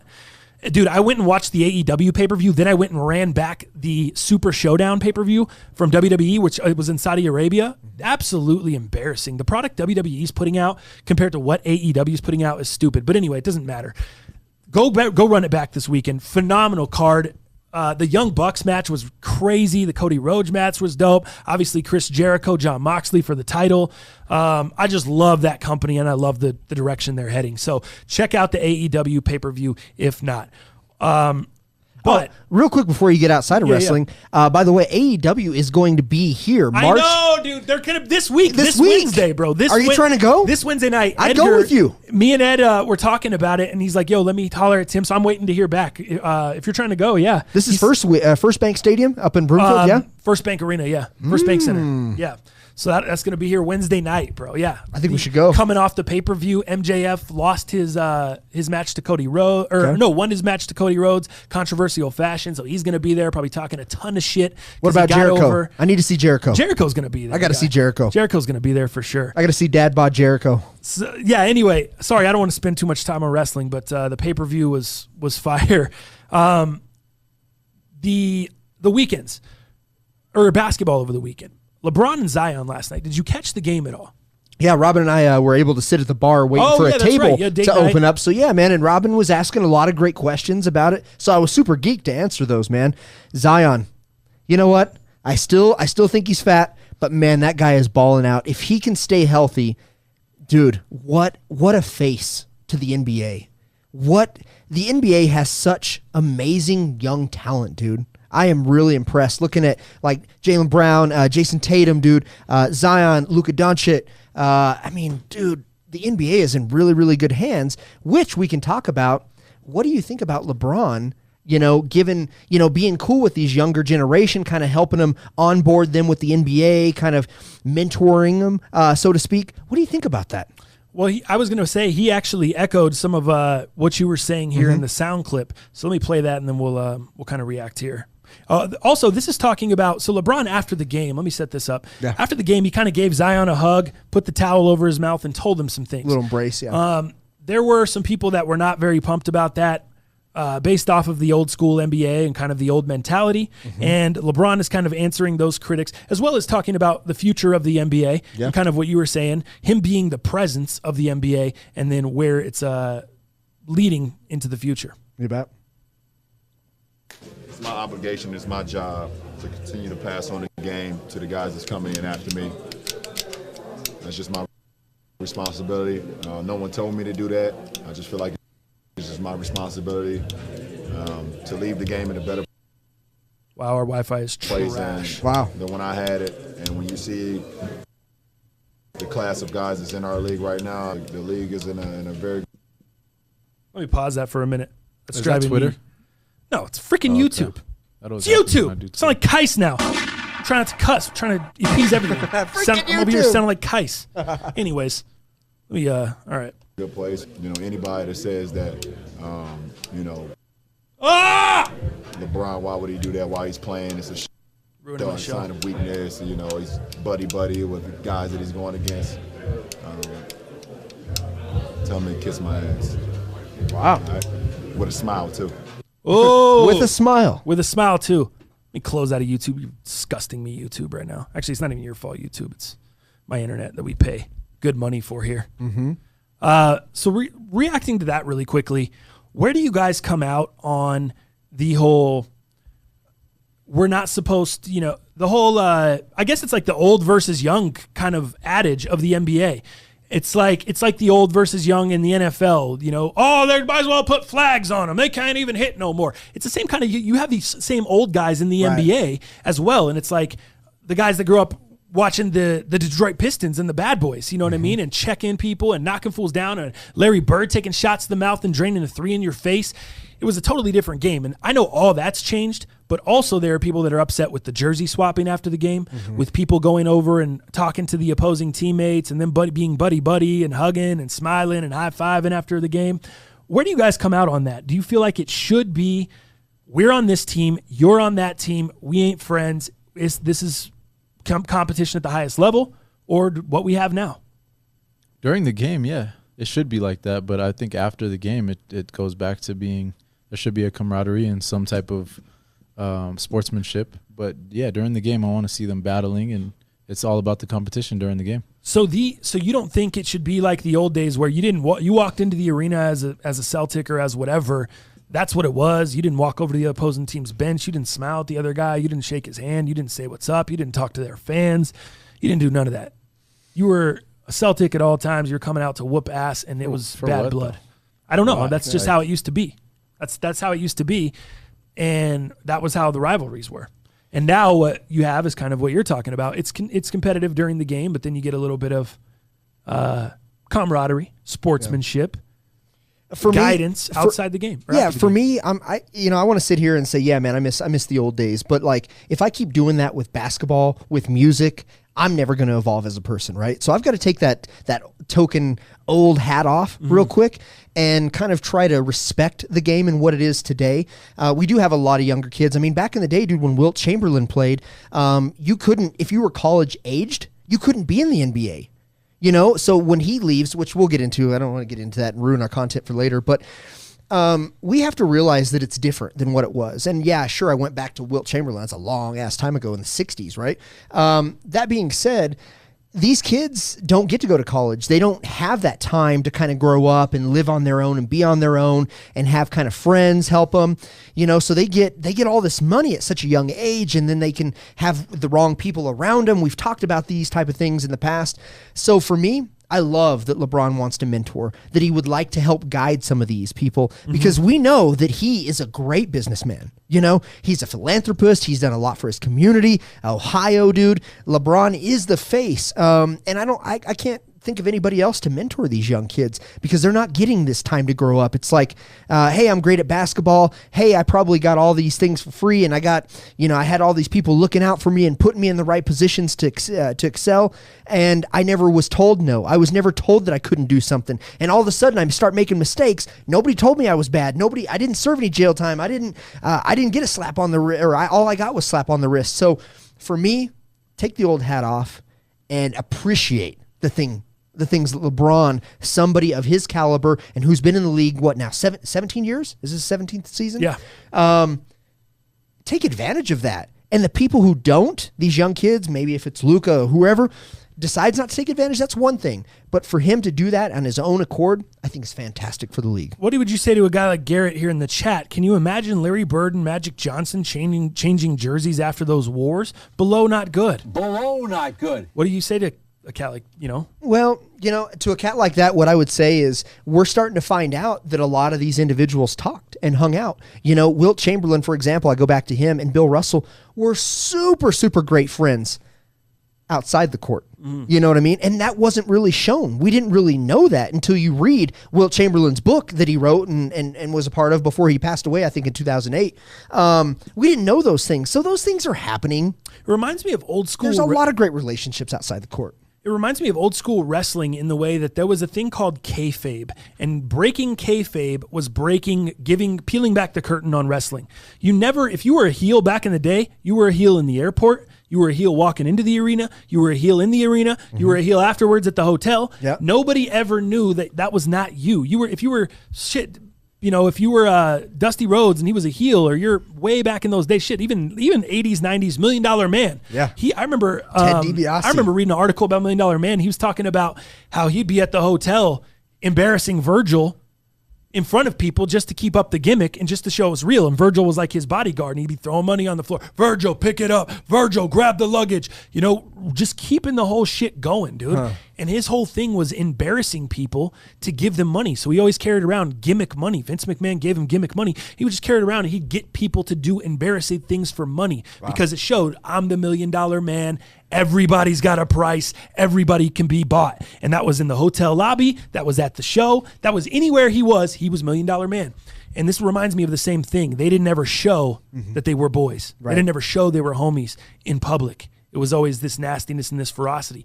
But I think there was a lot of people that there was a real ferocity between them, and there was no nice until after they retired and shit. Yeah, anybody against Isaiah Thomas. Isaiah right. Thomas had no boys. Right. Yeah. Right. I grew up on MJ, Bird, and Magic, but you don't see them helping mentor the kids. Fair point. Yeah. It's, I think it's just where you come out on it, man. It's just where you come out on it. But I think that LeBron is doing this in a totally different way. But think about it. LeBron's been criticized at every step in his career. Oh, yeah. LeBron was criticized when he left Cleveland initially to go Miami. to the Heat. Yep. He was criticized there, and then he was criticized when he went back, and then he was criticized again. Now this has just become the shape of the league. Everyone just leaves teams and goes wherever and gets the money, and it's just kind of an understood. Yeah, this is what it is. Which I hate. I'm not a big fan of that. I was talking about that with the Nuggets. I'm like, you know what? Are we gonna join this or not? Because we have Luka, who's arguably the biggest name. But we're kind of like the Pelicans. I like them to the Pelicans. We have a young team. We have a young roster. We have a lot of talent. But we don't have those two big names. We don't have a Kawhi and Paul George. We don't have a LeBron and AD. The Celtics were kind of the first ones who really did that to this new generation, with their big three, with Paul Pierce, KG, and was it Rondo? So, I think they kind of started that. San Antonio Spurs had a little bit of that. And then, obviously, it's evolved to what it is today. But, you can, join them or follow them, either way. I was looking up, I wanted to stay on basketball for a second. And did you hear James Harden come out with the criticism of Giannis? Giannis. I did. I had this clip pulled up. Let me see if I can find it. I had the audio. Damn, dude, I can't find it. Can you find me James Harden bagging on Giannis, Jalal? And then we can go into that for a second. But I thought that was, I thought that was very interesting. Let's catch up on some stuff from the chat while you pull that up. Dallas, spot on. The friendships have always been there. We just didn't have all these TV shows or social media to tell us about it. No one knew Kobe and MJ had a deep friendship. We learned a lot about that. We talked about that with the last show. I was surprised to hear it because we just hadn't heard that. They taught, how good of friends they were. You know, all players are friends. I promise you. Remember when Jordan said he talked to Kobe all the time when he was coming up? You never would have thought that. Ochi echoing. Same thing there. By the way, the $1 Million Man belt is the ugliest belt in wrestling history. LOL. Oh my gosh, the money belt? Are you kidding me? Socratic mind. We see it differently, guy. I think that belt is fire. When I was a little kid, I was pissed off that they didn't make that belt for sale. Like you could buy the Intercontinental, you could buy the heavyweight title, you could buy the tag team titles. When I was at the event as a little kid, early 90s, like 91, I remember being there. Like, why can't I get where's the $1 Million belt? I want the $1 Million belt, bro. I want the $1 million strap. And guess what I settled for? The Shawn Michaels white Intercontinental title, the white IC strap. Not good. Oh, the white IC strap is still classic. It's still a good one, but you know. Did you find it or no? Damn, dude. Sorry. I had it. I must have closed out of it or something. Damn. Have you seen or have you heard about that Netflix documentary on Ted DiBiase? No. Dude, it's called The Price of Fame. You should watch that, man, on Netflix. I've watched some of the trailers and whatnot, and what it goes to show was the ego of Ted DiBiase was so uncontrollable. Yet he had a wife, yet he had kids, and he was always away, and he was like, practice adultery on the regular, like a lot of these, professional athletes do, unfortunately. And it talks about how Christianity came into his life and how it kind of, it rebuilt him from the bottom up, talked about, sobriety, all that kind of stuff. It's very interesting, man. At least the trailer was. And I'm not even a big wrestling fan and have no knowledge in comparison to you. You should watch that, man. I'll have to check it out. It's on Netflix, huh? It's on Price of Fame, dog. Ted DiBiase. I can't find the clip either. I know Jalal was looking for it. But basically, here we go. Let me see. Right as I say that. Made a pretty significant change to your team at the trade deadline. Rachel Nichols. Franchise much more committed to the small ball, all-in approach. What input did you have in deciding this was going to help you guys get to where you needed to go? Nah, it's too long. It's like a 6-minute clip, and I don't know where it's at. That's what I kept seeing. I didn't know exactly the full thing. Basically, the quote is that he's asked about Giannis's game, and they kind of went back and forth. And you remember Giannis fired the shot at him during All-Star Weekend. What was that again? He didn't pick him on the team, and then I'm not going to pick him on the team because that guy never passed the ball. Because he never passed the ball, right? So that kind of was a little bit of the first shot, and then he said after the game, you remember he fired another shot. Oh yeah. Well, he said that we're just trying to find whoever Harden was guarding. Yeah. That's who we felt had the best advantage Shitty to defense. score. Yep. Yeah. So basically saying Harden plays no D. Harden asked about that in the interview with Rachel Nichols. He said, quote, I average more assists than him, I think, said Harden, who is indeed averaging 7.3 assists per game. I don't see what the joke is. Harden suggested that he had not heard Antetokounmpo's barb before, but seems implausible. Harden then said, oh shit, where's it at? I feel like I'm the best player. Throughout the course of the year, I don't see him in double teams of anybody else. Maybe Dame, but when he's going on an amazing stretch, but that's when he's going on an amazing stretch. But usually you see a double team after you have a 50-point night or a 60-point night. If I have an 18-point night, the next night I'm seeing a double team, which is pretty cool. The NBA's never seen it before at half court, so I'm just trying to figure out ways to be great in that. But you don't see another player that's getting double teamed. It's totally different than any other player in the league that's probably ever been seen. What do you think about that? That's how James Harden views himself. I mean, I think it's interesting, yeah. I mean, I think he has a little bit of point there. You don't think Steph Curry was seeing those kind of double teams? I think Steph Curry was definitely seeing those type of double teams. Yeah, Dame also seeing those type of double teams. So, I think he's a part of he's within the same company as a couple individuals. And I think there's a point to that. Nichols informed Harden that he was not, or let's see, the Rocket star is currently third behind Antetokounmpo. Let me see. There's a quote of him. God, man, I really wish I had that sound. I'm sorry, I'm butchering the fuck out of this. But there's a quote in there where he basically called out Giannis saying that it's not easy, or it's easy to do what he does. Did you see that quote? I did. I don't have to, it's basically easy to do what he does. Even have to dunk. Yeah, he got athletic gifts. He basically got athletic gifts that. Like, I would love to be able to not have to jump to dunk or something exactly, like that. Exactly. Which was just insane to me. And that's kind of what I wanted to react to, because how are you going to call out a guy like he hasn't put in any work? Yeah. And look at Giannis's 3-point. Look at him step up with the 3-pointers. You don't think he's been in the gym shooting threes, trying to improve his outside shooting since he entered the league? You don't think he's been putting in just as much work? You're the only guy in there doing work? Right. Like, what do you mean? Here's the direct quote. I wish I could be 7 feet, run, and just dunk. That takes no skill at all, Harden said. There you go. I got to actually learn how to play basketball and how to have skill. I'll take that any day. There you go. That's the quote from James Harden. Really, James? You're the only guy out there that's putting in the work. You're the only guy in practice putting in the work because you had to actually learn to play basketball. You know how hard, I get that he's tall, but you know how hard it is to probably learn to play basketball with that kind of body? To grow into that body? You're like Bambi, bro. That's what's in my mind, is Bambi when she's first learning to walk, all sticky, you know. To be his size and do the things that he does, yeah, you have gifts. Yeah, things were given to you athletically, but it's not like you don't have to put in any work. It's like he just steps on the court and he's the Greek freak.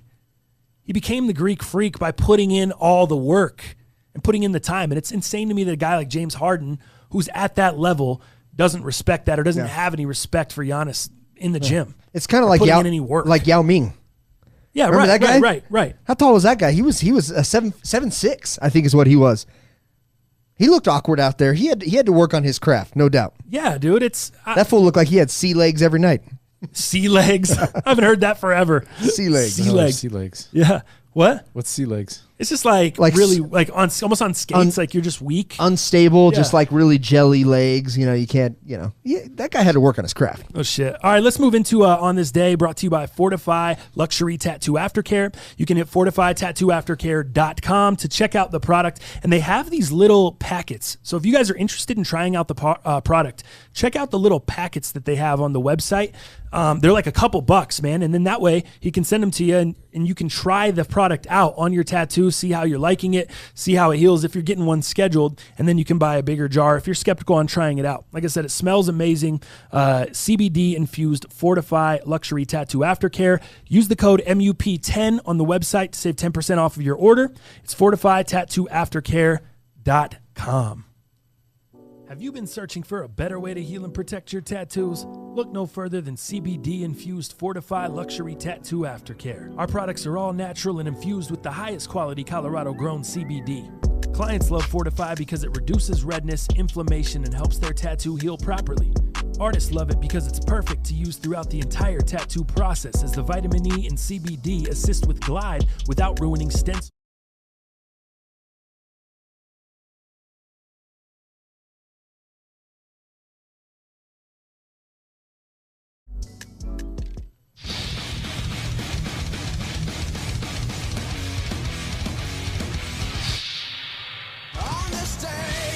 All right, y'all. On this day, March 2nd, 1962, Wilt Chamberlain scores 100 points against the New York Knicks. So at this time, Wilt Chamberlain was playing for not the Golden State Warriors, the Philadelphia Warriors. Wow. What do you know about that? What year is this? 1962. 62. Yeah, and he was going against the New York Knicks. Our parents weren't even born. No doubt. Yeah, mine weren't either. Mine were 60. Goddamn. Actually, I don't even know. I can't even do the math right now. I think mine were. Mine was 52 and 54. My parents were born. Yeah. So. Oh, they were born. Okay. So this was the first time the professional basketball player had scored 100 points in a single contest. The previous record, however, was 78. That had also been set by Chamberlain earlier that season. So again, this was an unbelievable year for this guy. So during this game, Chamberlain sank 36 field goals and 28 foul shots. Foul shots, however, were not something Chamberlain was known for. Now, was he as bad as Shaq at shooting foul shots? No, but foul shots were kind of the Not a strong suit, huh? Yeah, the Achilles still. heel of Chamberlain's game. That was not something he was, had any notoriety for by any means. So 28 foul shots, man, both league records. That being said, here's what I love about Wilt Chamberlain. KU. Went there 3 years. The Kansas like connection. Wilt Chamberlain, the Kansas connection is super huge for me with Wilt, man. So he actually went to the University of Kansas, led the Jayhawks to the NCAA championship, and then where they lost to North Carolina in triple overtime, 54-53. That really, really hurts. But Chamberlain only stayed there through a junior year. Did you know that? Yeah. No, I didn't know that. So the reason is Because back then, obviously, it wasn't like it is now. Guys were going 4 years nonstop. Everyone was going 4 years. you couldn't go to the NBA. Okay. Being college age. Gotcha. So that was a rule. So did you have to complete 4 years, or you just had to be a certain age? You had to be a certain age. Gotcha. What was the age? Do you know? I'm not for sure. Probably 22. Probably 21. 22, yeah. But you could not be 22. college aged was the rule Okay. to go into the NBA. Okay. That being said, so he left junior year. What the hell did he do? He played the entire year with the Harlem Globetrotters. No shit. Yeah, dude. Wow. Will played with the Harlem Globetrotters? He sure did, my friend. Right after, so 3 years of college, 1 year with the Trotters, and then he went into the league? Yep, you got it. And then he signed with the Warriors in 1959.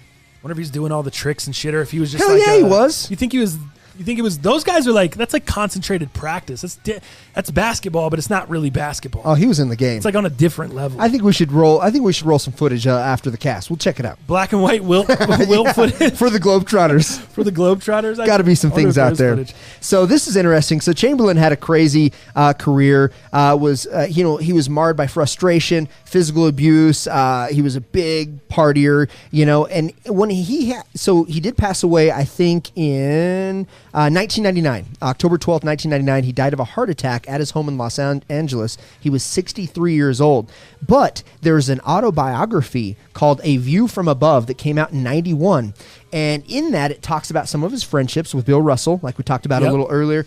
But it also talks about Him how screwing 10,000 women? 20,000 women? What? women in his lifetime. Dude. Jeez. So an interesting Dang. read. So I do own that book. I don't know where it's at currently, but yeah, man, if you want to kind of get some inside scoop of friendships, 20,000 relationships, women, Crank. Damn, dude. oh man, 20,000 women. Freaky W. I'm going cross-eyed over here thinking about it. Freaky Dub. There's no way. That's a lot of work. 20,000. I know, dude. This has been a long-standing like rumor. What would Ric Flair say? Remember the 30 for 30 documentary? Ric Flair said. Yeah. Was it 10,000? I think his numbers were pretty close to Wilt. Close to How do Wilt? you keep track? Would you got an That's Excel what I'm spreadsheet? saying, bro. I mean, Well, not back then. I think what you do is Will had a bowling sheet here. Yeah. he was keeping tabs on a bowling card, on a scorecard, frames and shit. he was a scratch sexamizer. On a whole golf cart. He's passing out the cards. You scratch, you get 10, you get one free. I think the way these guys kind of keep up with it, obviously they had a woman every night, so that's kind of where they go from, and then they probably just amplified it like, hey, on average, I probably had 2 to 3 women a night over the course of my career. My career was 15 years. Multiply that, there's your number. I guess that's probably how they do that, but shit. I think you're right. I think that is exactly how they do It's it. the only way you could do it. Yeah. So, I don't know, man. Nice, dude. Not really on this day, but I wanted to hit it anyway because it's tomorrow. Yes. The Rodney King riots, dude. That was 1991, March 3rd, which is tomorrow. What do you remember about that time? I was pretty young. I know you were young as well. What do you remember about that time and kind of how it changed shit? Yeah, I was 9 years old, and obviously this was way early in the morning. I believe he was pulled over at 12:45 a.m., and I think the awkward thing was it sounds like he was intoxicated, and there was obviously I think it was like 8 miles of pursuit where Rodney wouldn't pull over, and the cops were trying to get him to pull over, and I imagine there was a bunch of frustration. And I want to take the cop side and be like, oh, there was a lot of frustration. I get it. He was resisting. He wouldn't pull over. But, dude, the force, the ungodly amount of force on this individual is just stomach turning, is the most awful thing that I have ever seen, probably on film. Just awful, dude. From getting batons like slapping, getting like face. I think he had like over 3 or 4 face fractures, dude. He had some neck issues. He had a broken leg in multiple places. Like, this was some of the worst brutality I have ever seen in the face. And my parents, obviously, as this was shown, were trying to explain to me kind of what this was and what this symbolized and what this meant, dude. And, you know, being 9 years old at that time, like, I just didn't understand it. But man, I knew it was bad. Man, I knew it was jarring to culture. I knew it was jarring to police departments, to who we look up to protect us. I knew this was a big thing, even being 9 years old. So that's kind of crazy, dude. The That's inside crazy. of my You had head. that, yeah. Geez, I was like, when's the next Ninja Turtles episode coming on? Like, where am I watching wrestling? I mean, where are my micro machines at? You know, like that's what I was concerned with at the time. But as you move on and as you kind of do some research and dig into it, a civilian, George Holliday, is the guy that actually filmed the incident from his balcony, dude. And he's the one that spawned the whole thing off. He sent the footage into the news station, KTLA. They're the ones that, you know, put it on and blew it up, and it became what it was. A lot of times, like, incidents like this shit wasn't documented like that, wasn't publicized like that. So this just became a huge, huge thing, and it changed the landscape. It changed a lot of the landscape. I mean, did. Of how things were done. And it's really weird that it felt like, and maybe it's because I was a kid, I didn't know, I was ignorant to, you know, growing up in society and whatever else, but it feels like we moved past all that. Like, things were okay, and then we kind of went back to that place, like with the Trayvon Martin stuff and everything from that point on. Like, what, you know, I mean, there's hundreds of cases and clips and whatever else and different things, and it's just really interesting, like, to see that this was like 91. You look like where the progress should be on both sides, on everyone's side. You know what I mean? Do we need to be running away from law enforcement? No. Does law enforcement need to be beating the shit out of you when they catch you from running away? No, neither side is right, dude. Like, no one's right. You know what I mean? It just feels like there should be more progress. Yeah, that's all. For sure. And I think the progress of you know, having the law enforcement having to wear body cams as proof and stuff like that, I think that makes us feel a lot better. But at the end of the day, dude, there is still mistreatment. There is still misuse of power. There is still people taking advantage of systems, and it's sad, dude. It's not good at all. You know what I mean? Wow, dude. Do you know? Did you know Rodney King was dead? Yes, I knew he passed away a while back. Yeah. I don't know if it was of alcohol, but dude, he had sobriety issues. He had, you know, alcohol issues. And probably a lot of this stemmed from this beating, dude. I'm sure he was probably never the same after that. You know what I mean? But Rodney was 47 years old, dude. He died in 2012. That's young. And he died by drowning, bro. Really? I wouldn't have guessed that. He was found lying underwater at the bottom of his swimming pool. He died 28 years to the day after his father, Ronald King, was found dead in his pool, 1984. Really? Crazy, huh? Oof. That doesn't feel very good. Yeah, so mental health, some stuff there. I mean, unfortunate. Do you remember Rodney King was actually on one of those True to Life series where they go into get help and at a facility and stuff? Did you remember that? There was a TV show. I can't remember what it was, but he was on it, and he was one of those celebrities that went in to try to get help. I think with his alcoholism, I think was why he was in there. But again, kind of the start of reality TV back then. Rodney King was a part of that. I remember I was 11 years old leaving Long Beach, California during the riots. We had to stay indoors, and it looked like Baghdad in L.A. County. Yeah. Joey Magana. That's crazy, man. Listen, man, as a black man, nothing's changed. Everyone keeps saying it went back now, but in my eyes, nothing's changed. Do you guys remember Rodney went on Dr. Drew's Celebrity Rehab? There you go. That's what it was. That's the exact show. Philly mayor, always timely. Yeah. Neighborhood, did Dal shave? We talked about it. He shaved his mustache. He messed up, bro. I messed up trimming it, and then it had to go. So that's why I still have all the other weird stuff. I almost have like an Amish design a little bit. A little Amish. A little Amish design a little bit. A little Amish. All right, let's move into let's do this. Let's go. Let's just hit on Tony Romo's deal really quick before we get into sneakers. I love that you have some Fuji's in the back. Yeah, I had to. Love me some Had to spice Fugees. it up. Tony Romo just signed the biggest deal in broadcasting history with CBS. My man is set to get the bag, bro. Wow. $18 million per season. CBS has made him the highest paid commentator in the game. What do you think of that?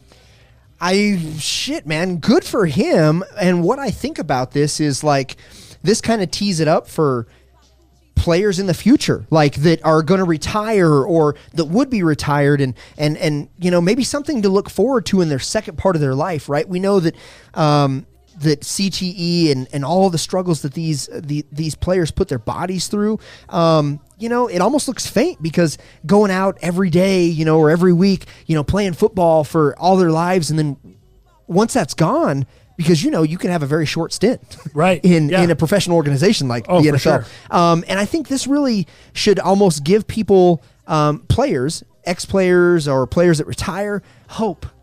There's hope, Tony Romo landed a deal that actually is a deal that makes more money than 90% of the NFL players, dog. How crazy is that? Now, that's where I'm a little biffed about it. It's like, holy shit, man, this commentator.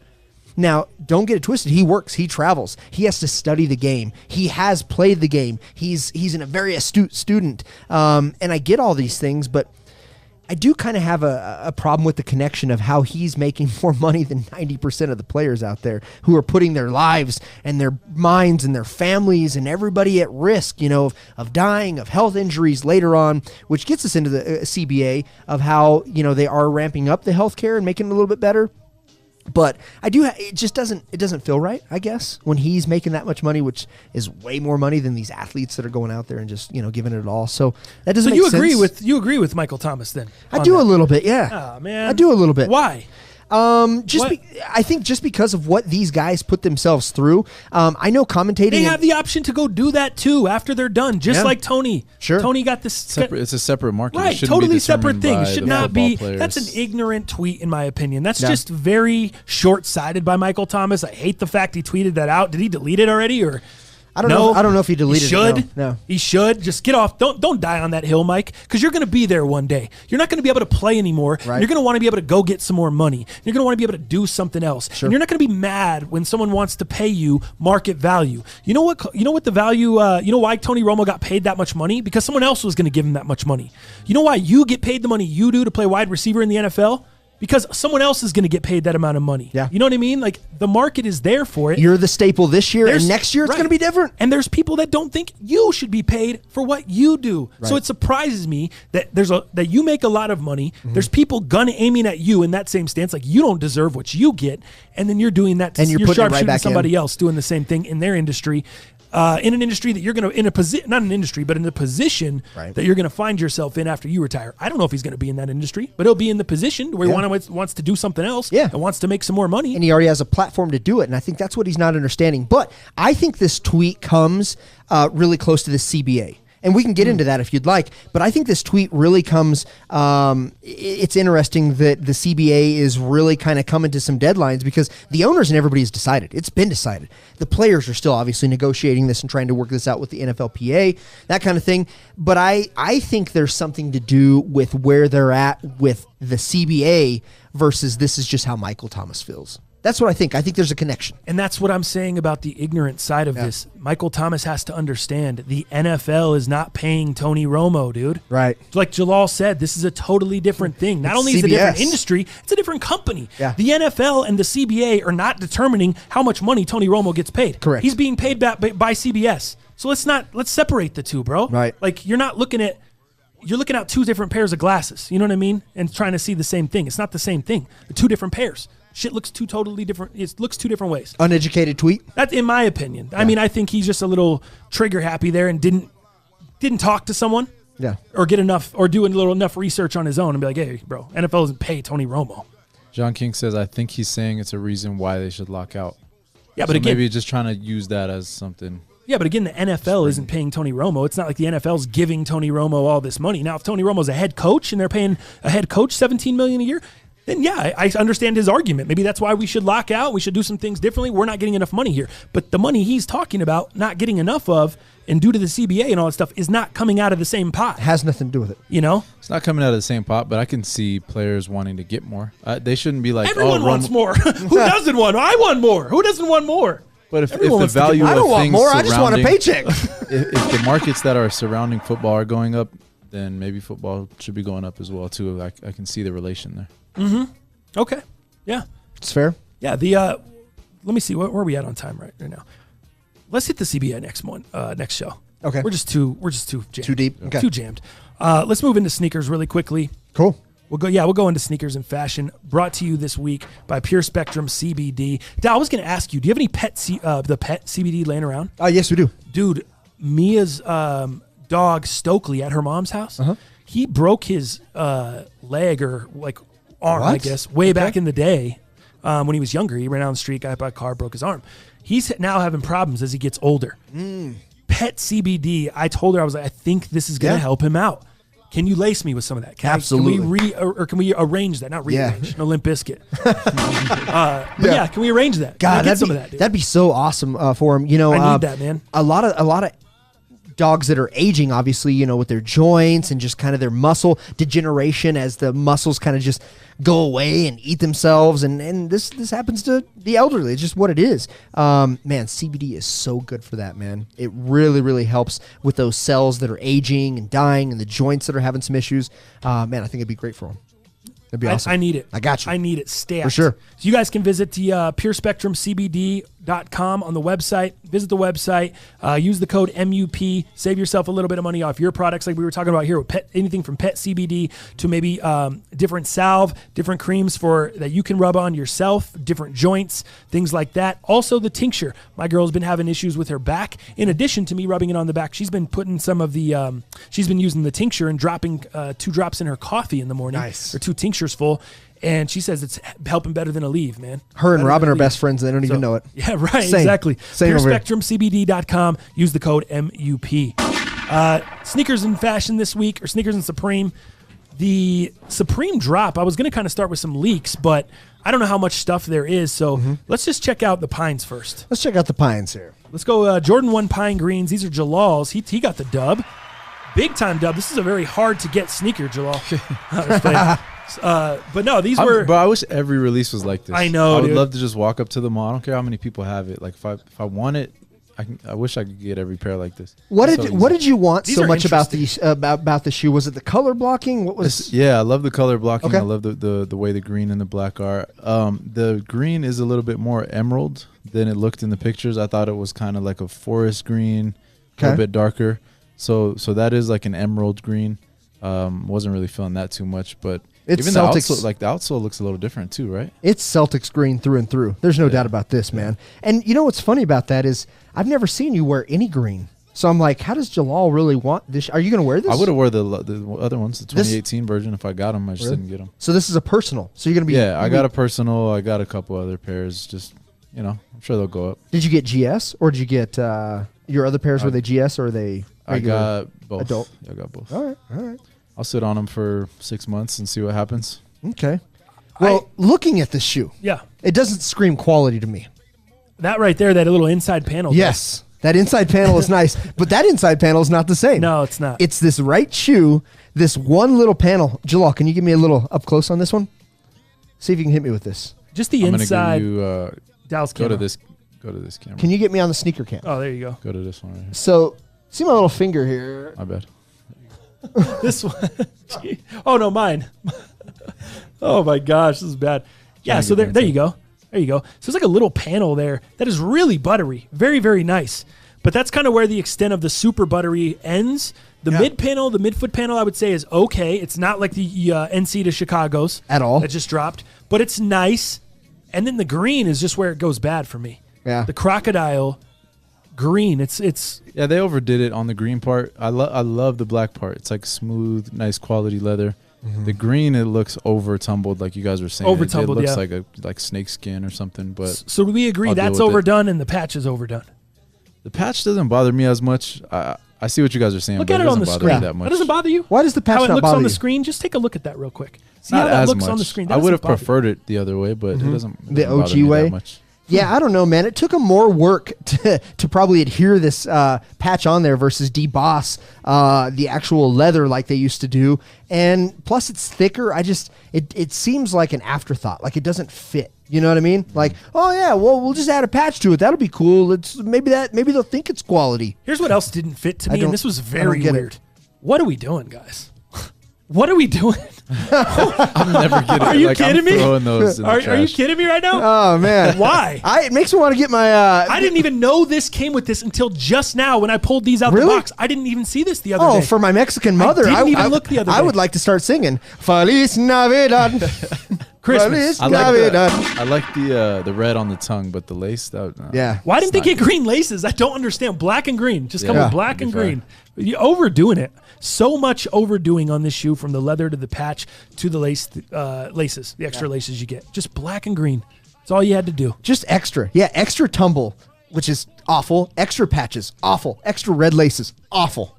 Yeah, speaking of what are we doing, guys? That's where I'm at on those. Hit up Rope Lace Supply. See if they got some greens. You were talking about the purples the other day. Oh, yeah, on Twitter. So what? You're out on those? Yeah, I think so. I think I'll buy them to resell because I think they will have more resale than these. But I'm not a huge white toe box fan. And if I already have the court purples, which I do, which is this color blocking, but on a court purple and a way better leather. Yeah, man, I hate that. That looks like the Game Royal to me. Yeah, that is the Game It's Royal, the just Game purple. purples. It's the Game purples, guys. I'm liking them. You are liking them. Yeah, I like the reverse. Like I like this color blocking, but I also do like the white. The only way I would like that is if the other one was the opposite. So maybe that's what I'll do. I'll buy them and I'll rock my court purples as like top I threes. didn't think about that. Court purple top threes. What about 'Cause that? I hated the Game Royals too, but that's one of my most worn pairs. I think that's the video that's coming. Court purple top three. And I'm gonna rock both. Nice. But no, that's I think I have, like I said, I have these, the pines. I like the old pine release better, and I like the old. The old pines is nice because the mid panel is cream, isn't it? It's like a sail. It's like a sail. Yeah, It's sail. I really like that sail. Neighborhood says just need a Lacoste polo and jeans and you're good. No shit. With That what? was a simpler time. Remember Lacoste the polo and yeah? jeans? I Remember their used to little be able to just go get their a little green design, whatever that. Oh, yeah, the little Is it alligator? alligator? Yeah. Yeah, that matches the alligator skin. Yeah. There you go. It was way easier to crocodile? get a fit off back in the day. You just get like a tee that was one of the colors on the shoe, some jeans. Why it's You're not that good. way today? You don't think so? I think anything goes today. Me That's too. I that's feel the like you crazy just thing. throw on a bunch of baggy shit, look homeless, it goes. Yeah. I used to literally go to Foot Locker. If I was getting a pair of Forces that was black with like neon green, I'd get a black polo and a neon green shirt underneath. Boom. And it was It can't was do. good You to can't go. do that anymore. Nah, you can't. Get that off me. Why? Well, who told you can't do that anymore? Nobody. I just don't feel like I don't feel like that's enough. You're still wearing camo shorts? What is this? 2012 camo shorts and snapbacks? Jeez. I'm off on that. I like the patch, hate the red tag. Now here we go. I think this is why That's everybody from Kamikaze Cobra. watch our we views go. all of a This is sudden. Watch our chat go up to like 70 all of a sudden just because Travis Scott Oh, on the TS. is now in the studio. Maybe we should do that in clickbait. Travis Scott in the studio. And just, sorry, we forgot the S. Travis Scott's in the studio. You saw these the other day. I did. Seeing these in hand, did it change your mind? Because you were shitting on them. Yes. I wouldn't say I was shitting on No, him, you but weren't shitting I on didn't. him. You just didn't like him. I didn't want him as a personal pair, which is quite crazy because I really like what Travis Scott's doing. I really like all his pairs so far. I like the concepts. I love Nike giving him flexibility. But these in pictures, I didn't get it. Because you couldn't really see the stamped detail on the side from his record company, from all the different details. And when you look at these, the material is actually more jean material, denim material. And I was all in. I thought this was a Levi's collab with Travis Scott all of a sudden. It's like, it's almost like, I guess, jean, but not like almost kind of like corduroy jean. Corduroy and jean mixed. It's like a tight Yeah. corduroy. It is. What would you say? It's almost like a really tight, not thick corduroy, but like a wide corduroy, but like the Almost tight. on the the toe box? bandana. The bandana. Oh yeah. It's like a tight corduroy look. That's exactly what it is. And real quick, Jalal, who do we need to shout out on these? It's just Vontae on Instagram. It's just Vontae on IG, bro. Yeah, Thank he you won. for, So he won the bro. local raffle. He said, Image or what? Image. Yeah, Image. he just sent an email to Image. And he said he got the email back, and he thought it was like a scam. He's just I had about didn't 10 seem legit. people hit me with DMs, just pictures of the shoes that I hit locally from Image, from 303. Not one of them was like, hey, TTF, I hit locally. You guys want to show these on the cast? Huh. Not one of them. Thank you. Thank you, Jalal. I Thanks had for to ask him, but they were he was just cool with showing it. off to me. Everyone just Immediately wanted to he was flex. like, Like, yeah, for sure. look what I got that you don't have. Look what I hit. No one was like, hey, Would you guys want to? Here, I got these. Do you want to show them on the cast or anything? I was just like, here, look what I got. That's pretty cool, man. Yeah, so again, I think they're really nice. Yeah, Travis Scott again. They're not $1,000 nice, but I got to tell you, the materials. I love this. I've seen less nice shoes go for over a rack, dude. I think these are very good quality. For sure. The suede nubuck is super soft, super buttery. I'm not a big fan of these yarn laces, so I'm going to put the rope laces in there immediately. Obviously, I don't have the pair yet, and I probably won't get it because I'm not paying $1,000 for these joints. But if it were I'd leave the paisley bandana print on there. I think that's too sick. And when you skate that off or whatever, and you have the underlayers, I'm just not a big fan of how it looks. I've watched a few videos out there, so I love these things stock, and I'd love to rock these shit. Like the gum out, or not the gum outsole, but the cream outsole is super nice touch with these. It really goes well with the brown suede that's on these. The subtle pink on the back Nike, then the pink Nike swoosh on the medial, the black on the lateral. I just think it's a well thought out shoe. It's not $1,000 worth it to me. There's no doubt about it.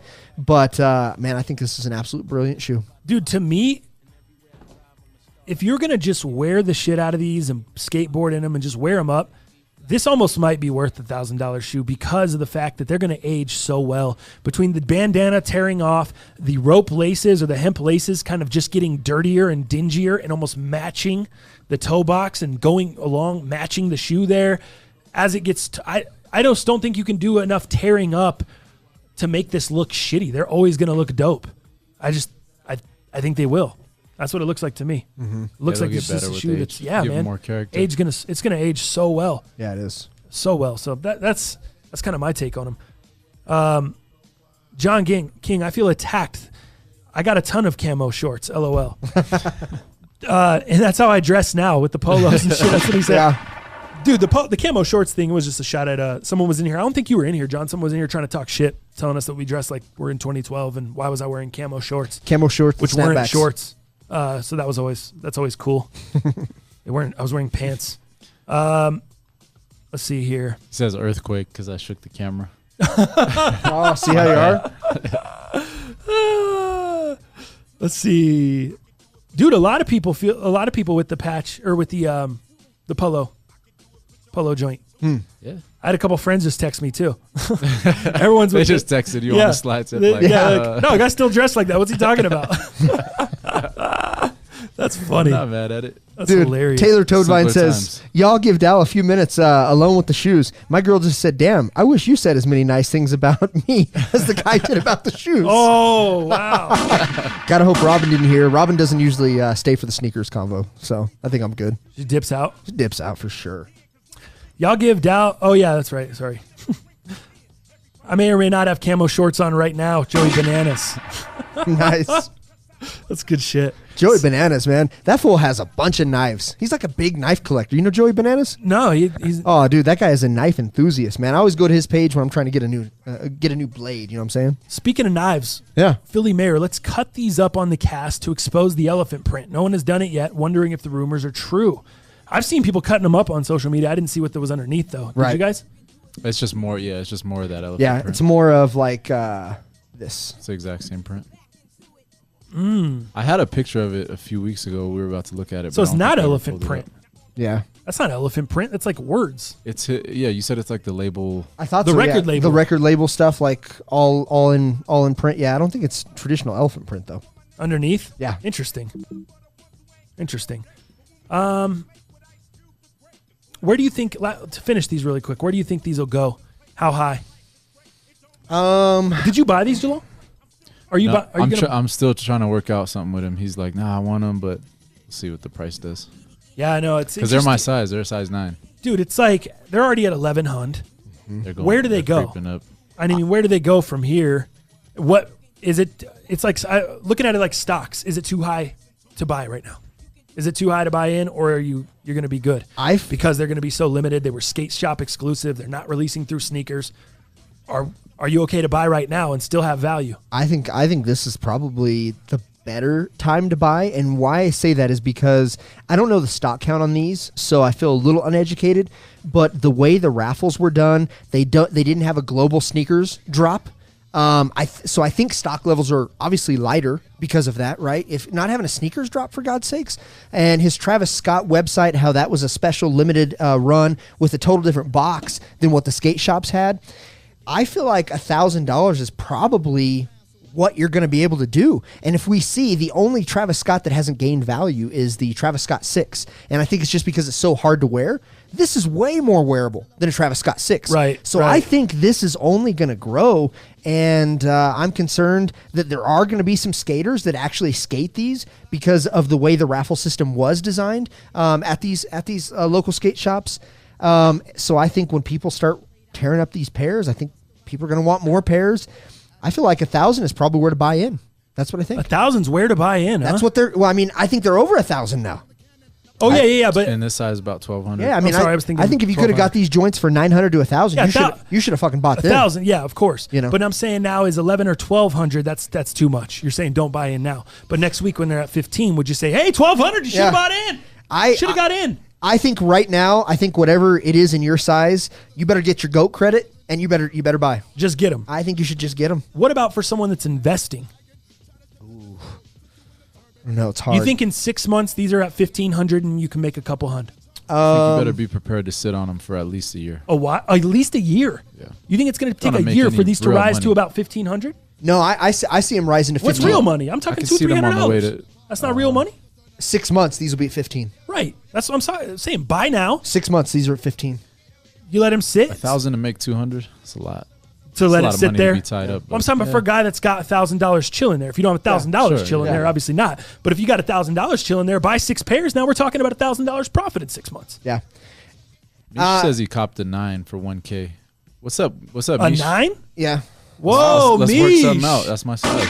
Mish. I don't know, man. I feel like Nike might restock. There were some rumors last night. I don't know if you guys saw it, but the people who have bots and monitors, obviously Travis Scott changed up his website last night. He either added some stuff or took some stuff off, but he had his password page was altered. So people thought, oh my God, they might restock. We don't know. Right.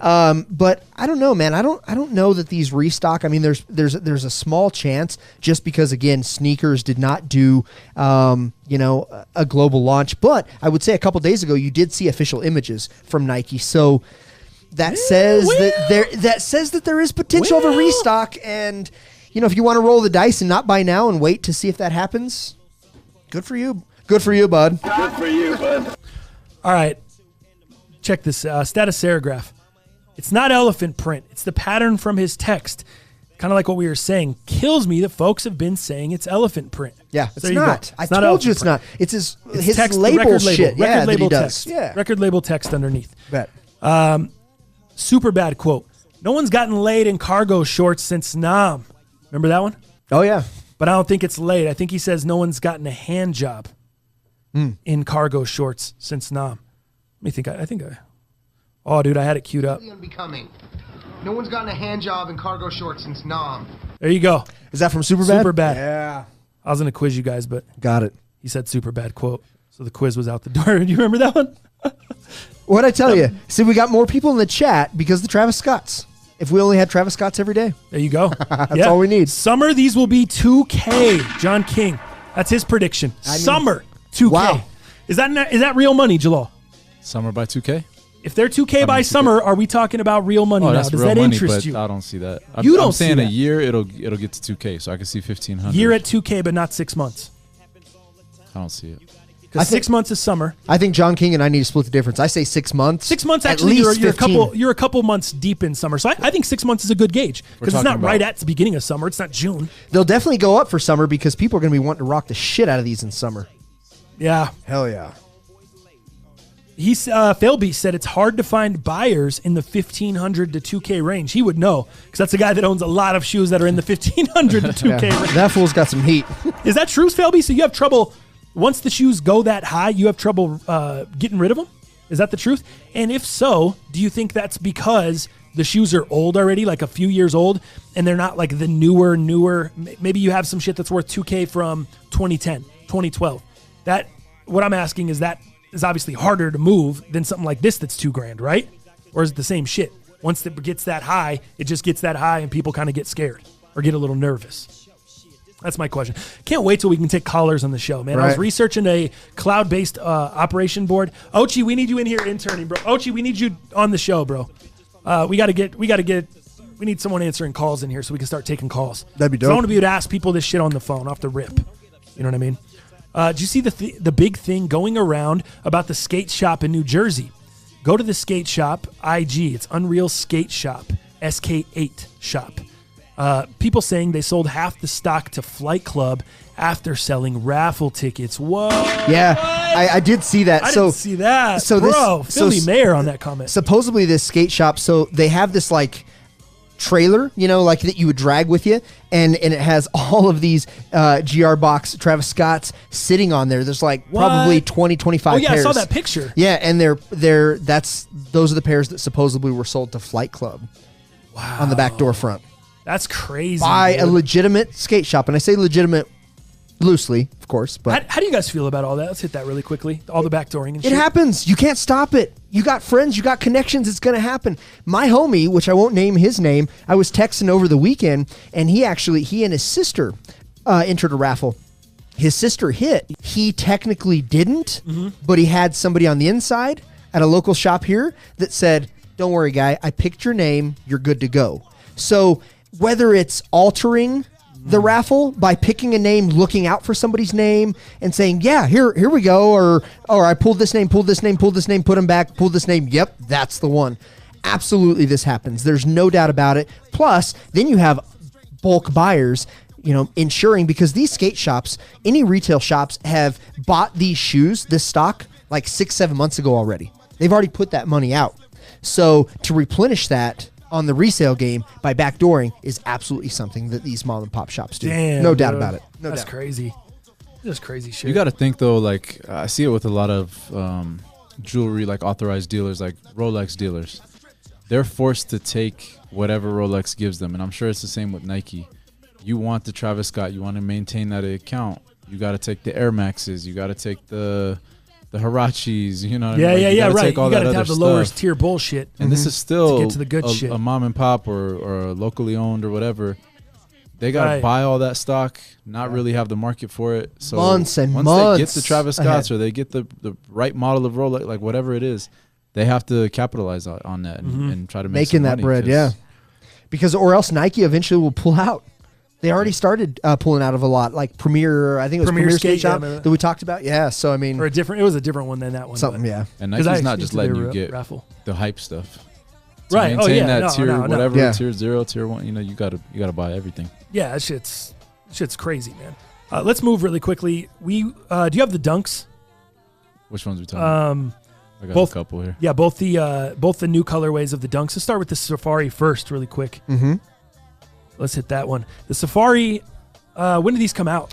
I'm looking real quick, pulling it up here. Release calendar. We've got March 14th, or when the Safari Dunks are scheduled to come out, which is interesting because that is the same day as the Desert Sage Yeezys drop date. So, I mean, dude, 2019 started it right, but 2020, dude, is obviously going to be the year of the dunk. Dunks are just flying off shelves, dude. They're, having Travis Scott behind it. Anything he sells is just so hype right now. But the Safari Dunks have always been great or the Safari in any sort have always been great because Atmos collabed, right? And always did Safari, whether it was leopard print, whatever print, animal print of sorts. So these will obviously sell out super, super quick. You're going to see backdoor on these as well.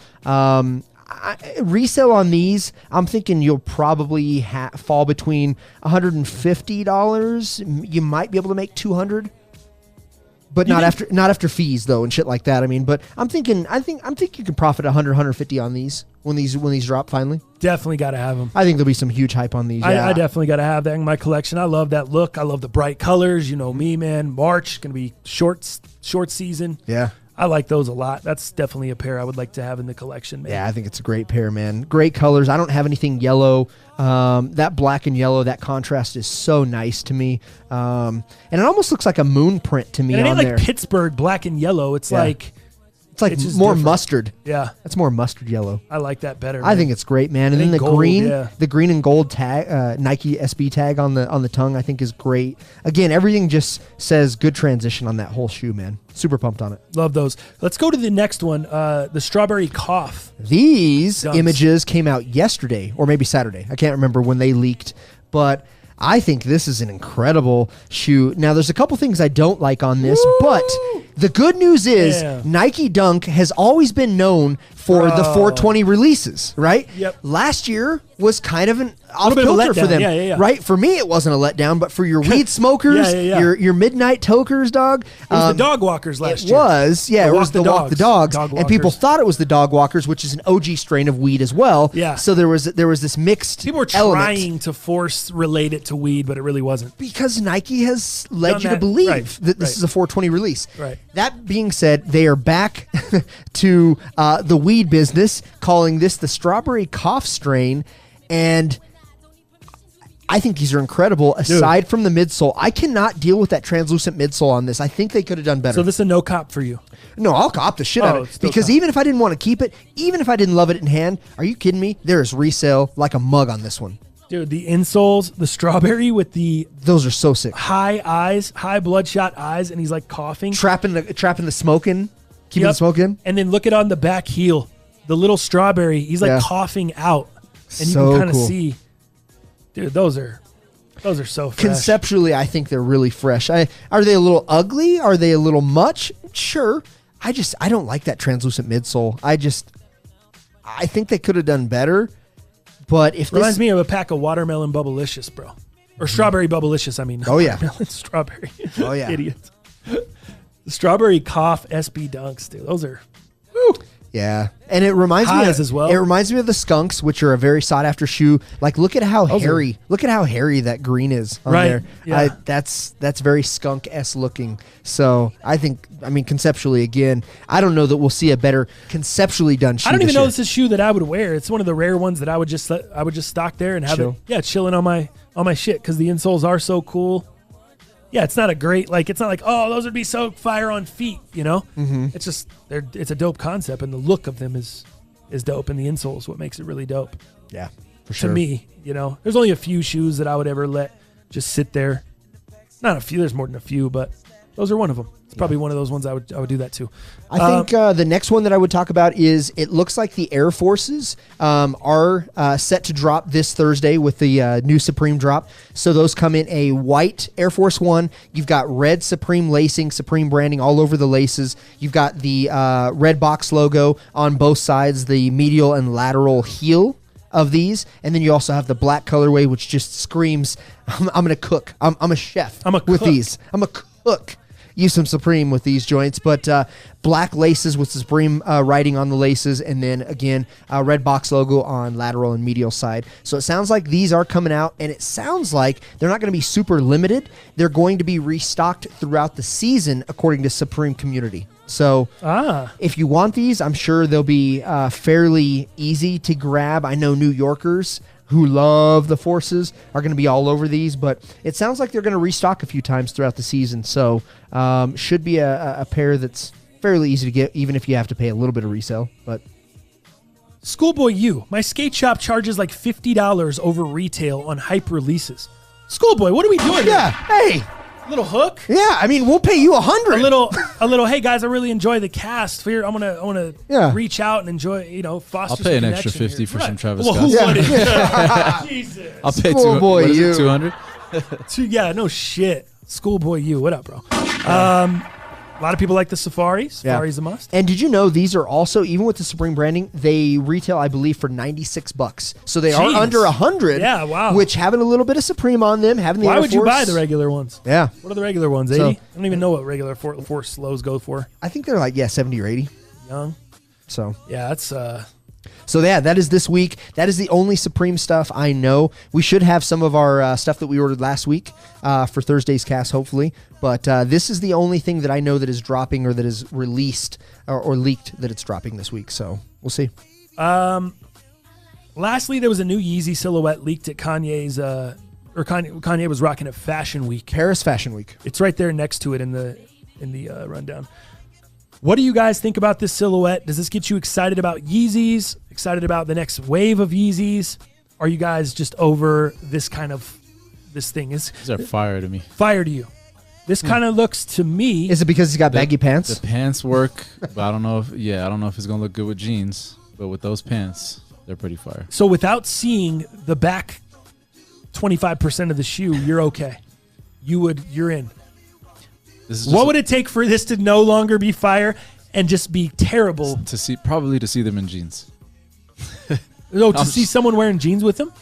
Because I'm sure they only work with these pants. Oh, with you're saying they only work with sweats these. or something like that. So it almost looks to me like the BB or the basketball, the BW. What's that shoe? Oh, the BYW. The BYWs. I was about to say the BBW. The boost you wears. Boost you wear, yeah. BY Dubs. Nice. So yeah, it kind of reminds me of like the BY Dubs on a different level. Like if you told me those are the BYW 2.0s, I'd be like, oh, okay. Let's see it. What about you? I see shark teeth on an Adidas tubular shoe. Shark Tank? For that reason. Yeah. Shark teeth on an Adidas tubular, which is like a cheap ass model. For me, I remember the tubular. That looks awful. So I'm out. I don't even want it to review it on the cast. Actually, I do. I was about to say you can't. I'd like to show everybody on the cast, but all this hot take reacting off of a paparazzi photo. Yeah. Wait till we get official pictures. Yeah. Wait till you're in the waiting room in the morning. Wait till you have someone hoop you the shoe. All of a sudden, Dow loves it. Yeah. Did you see how he got out of the whip? His chauffeur opened up the door, and so it's obviously raining like a mug in Paris. Did you see him try to hop over? Getting out of his car over the puddle, yeah, with these, yeah, No. it's a cool video. You should go watch it. It's like 3 funny. seconds. So Funny. That was funny. Yeah, I'm interested. I'm interested to see what those look like, but it looks like another performance model. I don't wear performance shoes, so none of that shit interests me. I'm not going to hit the track. I'm not going to hit the court. I just want. I mean, I guess you could even say these are technically a performance model with skateboarding, but they still can be worn lifestyle. You could say old retro Jordan 1s are technically a performance model, or they were at a time, you know? The new shoes, they're so lock up and button down when it comes to performance in basketball, and the style is gone. basketball shoes in general are just so hard Right. to style and anything. So that's kind of where I'm at there. It looks like a performance shoe a little bit. Let me hit a few of these. Socratic Mind donating $5 in the chat. Stone Cold Smoke and Skull belt, like y'all's cast, is the most underrated belt in history. Keep up the amazing work, TTF, Jalal, and Dow. There we go. Salute, bro. Thank you, bro. Did we take any shot? We took one shot, huh?